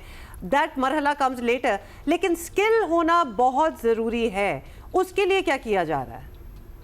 देखें, इस वक्त जो प्राइम मिनिस्टर यूथ प्रोग्राम के under prime minister youth skill development है, जो हम नेफ्टेक के साथ मिलके चलाते हैं, प्राइम मिनिस्टर का पूरा फोकस उस पे है, जिसपे नेफ्टेक को, फेडरल एजुकेशन मिनिस्ट्री को, जो ओवरसीज मिनिस्ट्री है उसको, हेल्थ मिनिस्ट्री, जहां जहां पे एम्प्लॉयमेंट बाहर हमें नजर आती है, और वो एम्प्लॉयमेंट जो है ना, जब हम एम्प्लॉयमेंट की बात करते हैं तो उसमें हम व्हाइट कॉलर से लेके ब्लू कॉलर से लेके ग्रे कॉलर, मतलब ड्राइवर से लेके carpenter, plumber, electrician, nurses, doctors, engineers, chartered accountants, हर फील्ड को हम कवर कर रहे हैं। अब ये जो हमारे लिए जो नई अपॉर्चुनिटीज दुनिया में निकल रही हैं, आज अगर आप जाके हमारा डिजिटल यूथ हब को देखें तो इस वक्त पाकिस्तानियों के लिए 18 लाख के करीब जॉब अपॉर्चुनिटीज आउटसाइड पाकिस्तान मौजूद हैं, जिसमें जापान से लेके साउथ कोरिया से लेके स्पेन, पुर्तगाल, सर्बिया, मैं आपको किस किस मुल्क का नाम लूं, पहली दफा है कि हमने इन तमाम चीजों को इकट्ठा किया है, और उसके मुताबिक डेस्टिनेशन कंट्रीज, मतलब जिस बच्चे बच्ची को कहीं का वर्क परमिट मिलता है हमारी ट्रेनिंग्स के जरिए, तो हम उसको प्रॉपर जो initial language courses, ethical trainings पे हम बहुत बड़ा एक लेकर आ रहे हैं, क्योंकि हमारे लोग जब बाहर जाते हैं तो हाइजीन से लेके और बाकी चीजों के अंदर उनको वहां के कल्चर का सामना करना पड़ता है। तो एथिकल ट्रेनिंग्स का हम एक बहुत बड़ा मॉड्यूल लेकर आए हैं, और हमारे जो बच्चे बच्चियां अब जा रहे हैं, आज के दिन तक हम 8 से 9 लाख बच्चे बच्चियां पाकिस्तान के बाहर भेज चुके हुए हैं। और आपने जो बात की ना brain drain, this is not brain drain, this is brain gain. क्योंकि पाकिस्तान के अंदर से ये जो बच्चे बाहर जा रहे हैं, ये वही मॉडल है जो चाइना मॉडल था। चाइना ने यूनिवर्सिटीज के अंदर भेजे, दुनिया में जॉब्स के लिए भेजे, और वही बच्चे बच्चियां जब 10-15 साल बाद अपने मुल्क वापस आए तो न्यू चाइना की बुनियाद रखी। राणा साहब, ये जो आपने 8 से 9 लाख बच्चे जो बाहर गए, प्लीज इसको जरा इलेबरेट कर दें, कहाँ गए और क्यों गए?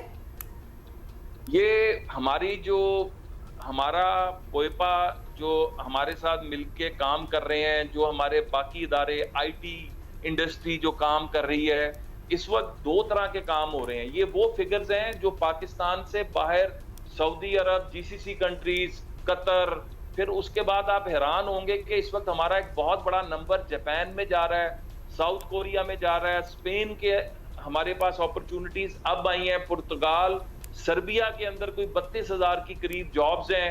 तो ये हम पहली दफा इन सबको टारगेट करके, यूरोप के अंदर टारगेट करके, इवन आप हैरान होंगे कि यूके के अंदर कल हमारी इंटरनेशनल कॉन्फ्रेंस थी, टैफ्टा की इंटरनेशनल पार्टनर्स आए हुए थे, और वो जो फिगर शेयर कर रहे थे, यूके के अंदर इन हालात के अंदर हमारे पिछले साल के अंदर 2000 से ज्यादा बच्चे बच्चियां जॉब्स के ऊपर गए हैं। अच्छा, coming back to national youth employment policy, मुझे जरा I am still trying to understand it. ये एम्प्लॉयमेंट कैसे क्रिएट कर रहे हैं आप? एम्प्लॉयमेंट तभी क्रिएट होती है जब कारोबार होता है।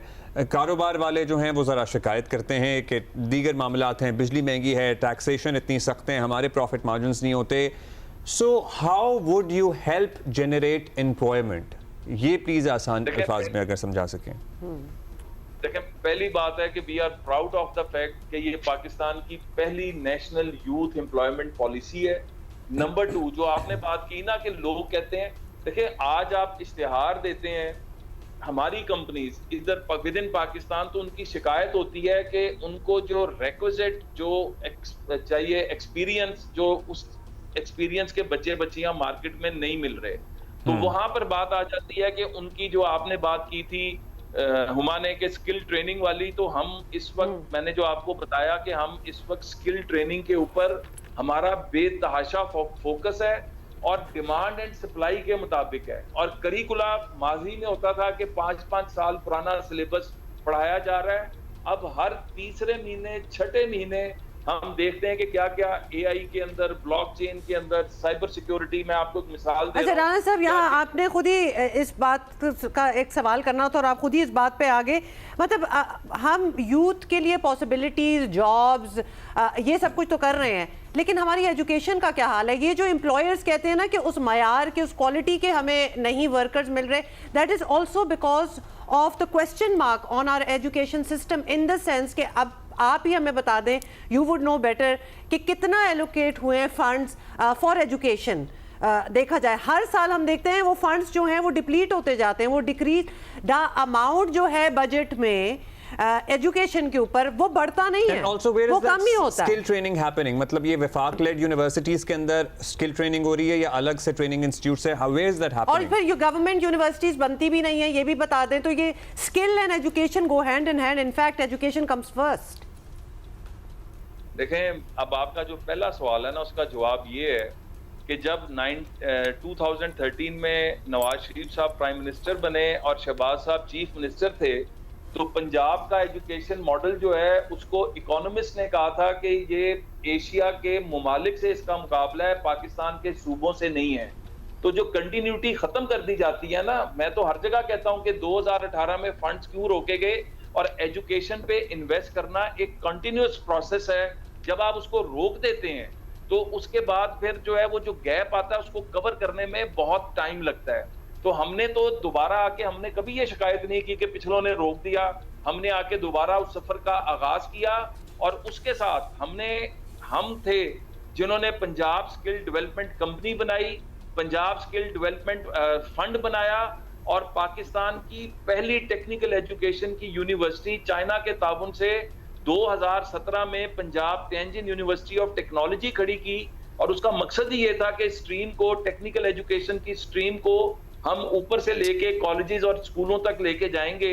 लेकिन 40 की फैकल्टी आई चाइना से उधर पढ़ाने के लिए, उस पूरे सिस्टम को डेवलप करने के लिए, और 2018 के बाद उनको जलील करके पाकिस्तान से वापस भेजा गया। हम जी, बिल्कुल ये शिकायत नहीं करते। हकीकतें हैं, ये हैं सर, जाहिर है आपको पता ही है जो होता रहा है सबके सामने। लेकिन अभी जो आपका ये प्लान है, इस पे कैसे इम्प्लीमेंटेशन होगी? ये कहाँ हो रही है स्किल डेवलपमेंट? वफाक के जेर इंतजाम जो यूनिवर्सिटियाँ चलती हैं, स्कूल चलते हैं, उनमें है? तमाम सूबों में होगी? कितने इनरोल्ड हैं इसमें ऑलरेडी? तादाद बाकी सूबों में कितनी है, भी आपको पता है? पहली तो बात है, आप दोनों का पैशन देख के मुझे बड़ा अच्छा लग रहा है कि इसी पैशन के साथ अगर हम काम करें तो कमाल हो जाए। और दूसरी बात है कि नेफ्टेक जो है ना, इसके जरिए हम तमाम सूबों को जो है वहां पर हम करते गए हैं कि बेहतरीन इंस्टीट्यूशंस जो हैं उनको आइडेंटिफाई किया जाता है, मेरिट की बुनियाद पर किया जाता है। हर सूबे का NFC अवार्ड के मुताबिक कोटा रखा हुआ है, उस कोटे के मुताबिक उन सूबों में हम ट्रेनिंग्स कराते हैं, और उन ट्रेनिंग्स के बाद हम वो जो है कॉन्टेक्ट्स उनके डेवलप करते हैं ताकि वो ना सिर्फ पाकिस्तान में डिलीवर कर सके बल्कि पाकिस्तान से बाहर भी। और हमारा फोकस ज्यादा उन सूबों पे ज्यादा है जो थोड़ा पीछे रह गए हैं। हम बलोचिस्तान को, KPK को, गिलगित बल्तिस्तान को, आजाद कश्मीर को हम यहाँ से बैठकर ज्यादा फोकस करते हैं। हमारी कोशिश होती है कि यहाँ के हर बच्चे बच्ची का जिसमें टैलेंट है उसका हक है, लेकिन हमारी कोशिश ये है कि इनको ट्रेनिंग्स देके। और ये मैं आपको अगली बात बता दूं, जब मैं आया था तो नेफ्टेक, चूंकि हम देखते हैं प्राइम मिनिस्टर यूथ प्रोग्राम का, हमारा prime minister youth skill development, ये 1.5 अरब से 2 अरब का बजट था इसका टोटल। और हम बात कर रहे थे कि हमने 17-18 लोग जो हैं वो करने हैं। पिछले साल हम इसको 8 बिलियन पे लेके गए थे, इस साल हम इसको 15 से 20 बिलियन जो है वो इन्वेस्ट कर रहे हैं अपने बच्चे बच्चियों पे और उनकी ट्रेनिंग्स करा रहे हैं। अच्छा, और दोस्त बच्चे बच्चियां जो आपको अभी सुन रहे हैं sir, how do they get into this programme? जाहिर है आपने अच्छे नंबर्स हमसे शेयर किए, लेकिन हम 25 करोड़ आबादी को ऑलमोस्ट मुल्क हैं, वो तमाम बच्चे जो हमें आज़ाद कश्मीर, गिलगित बल्तिस्तान, कराची, लाहौर, ऑल ओवर सुन रहे हैं, Balochistan, digital youth hub download करें तो इसकी तफसील मिलेगी, रजिस्टर कर सकेंगे। How do they go about it? आपने जबरदस्त किस्म का खुद ही जवाब दे दिया। Digital youth hub is the answer, merit based. आप जाके उस पे अपने आप को जब रजिस्टर करते हैं या करती हैं तो आपको हमारे दफ्तरों के चक्कर लगाने की जरूरत नहीं है, आपको किसी सिफारिश की जरूरत नहीं है। आपके तालीमी काबिलियत को देखते हुए, आपके एक्सपीरियंस को देखते हुए, ये आपको खुद ब खुद, क्योंकि ये AI बेस्ड है, बताना शुरू कर देता है कि नहीं अभी आपको थोड़ा और पढ़ने की जरूरत है। आप ये फलाने ऑनलाइन कोर्सेज जो हमारे अवेलेबल हैं, फ्री कोर्सेज, वो करें। आपको स्कॉलरशिप की जरूरत है तो ये फ्री स्कॉलरशिप्स आपके लिए अवेलेबल हैं with in Pakistan, outside Pakistan. और इसके बाद आपका वो सारा देखते हुए ये एम्प्लॉयमेंट अपॉर्चुनिटी आपके लिए मौजूद है आज सिंध में, आज पंजाब में। और ये चलिए, इस प्रोग्राम के बाद ना डिजिटल यूथ हब पे बहुत बोझ पड़ने वाला है, सो आप मेक श्योर कीजिएगा कि उसका इंटरफेस सही काम करे और तैयारी कर लें आप। Okay ji, thank you so much. पूरा तरीका बता दिया, और ये बड़ी अच्छी बात है कि while you are waiting for the big thing to happen, online free courses भी हैं, डू दैट। अपने आप को जितना इक्विप कर सकते हैं आप एप्पल और गूगल पे प्ले स्टोर से डिजिटल यूथ हब डाउनलोड कीजिए, ऐप है, and you will get all the information. पहले तो देखें, हम ब्रेक लें। थैंक यू राना साहब, ब्रेक लेते हैं।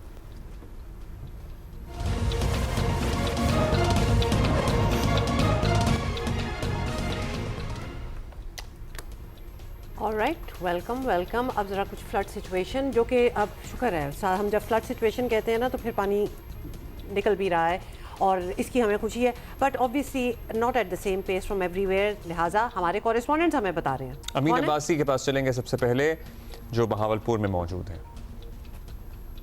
जी, ज़िला बहावलपुर में सैलाब को ख़त्म हुए तो कई हफ्ते गुजर गए हैं, लेकिन जो सैलाब की तबाहकारियाँ हैं उससे लोग अभी तक इलाका मकीन जो है वो परेशान नज़र आते हैं। गो के अब पानी बस्तियों में से उतरने लगा है। कई बस्तियां ऐसी हैं जहां पर अब भी सैलाबी पानी मौजूद है, लेकिन लोगों के घर गिर चुके हैं, ज़री ज़मीनें जो है वो ज़ेर आब आ चुकी हैं।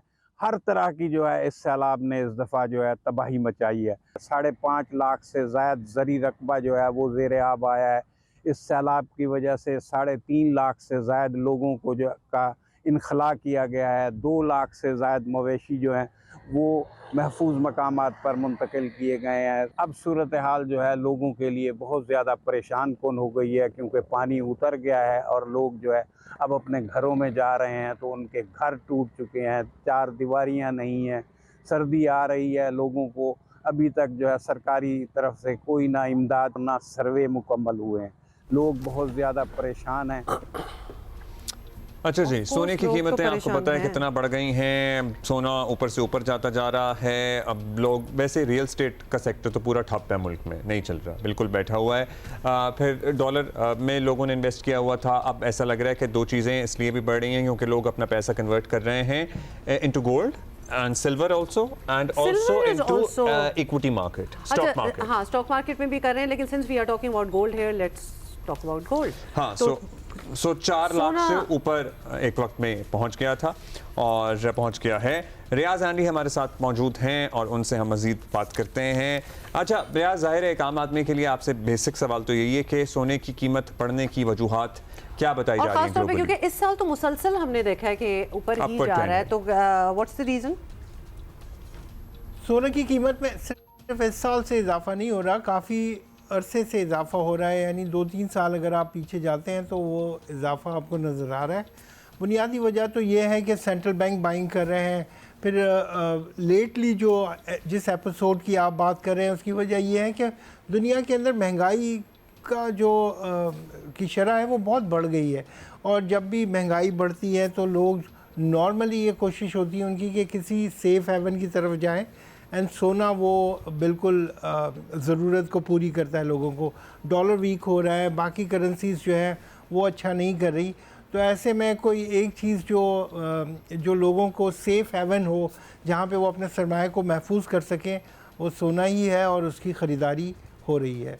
एंड यही वजह है कि उसकी कीमत हम देख रहे हैं कि रोज़ बरोज़ बढ़ती जा रही है। अच्छा, कहाँ तक जाएगी ये भी एक अहम सवाल है। बिकॉज जो शादी ब्याह के लिए सोना जो लेना होता है वो तो परेशान लोग हैं, लेकिन वो लोग जो यूजुअली फॉरेन करेंसी में इन्वेस्ट करते थे पहले, अब वो सोने में इन्वेस्ट करें, which is actually always better. तो कहाँ तक बात जा रही है जो आप पूछ रहे थे अब्दुल्ला?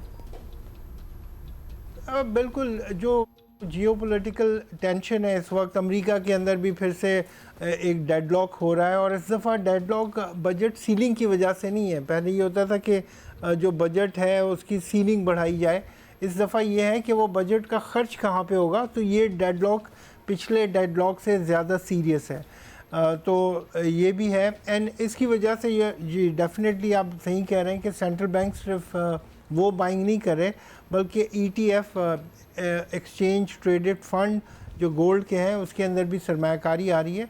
तो यस, ये कि एक ओवरऑल एपेटाइट जो है वो सोने की वो बढ़ती जा रही है, एंड कहाँ तक जाएगा मेरा गैस भी इतना ही सही होगा जितना आपका गैस होगा, लेकिन आम ख्याल है कि ये $5,000 फ़ी आउंस तक जा सकता है।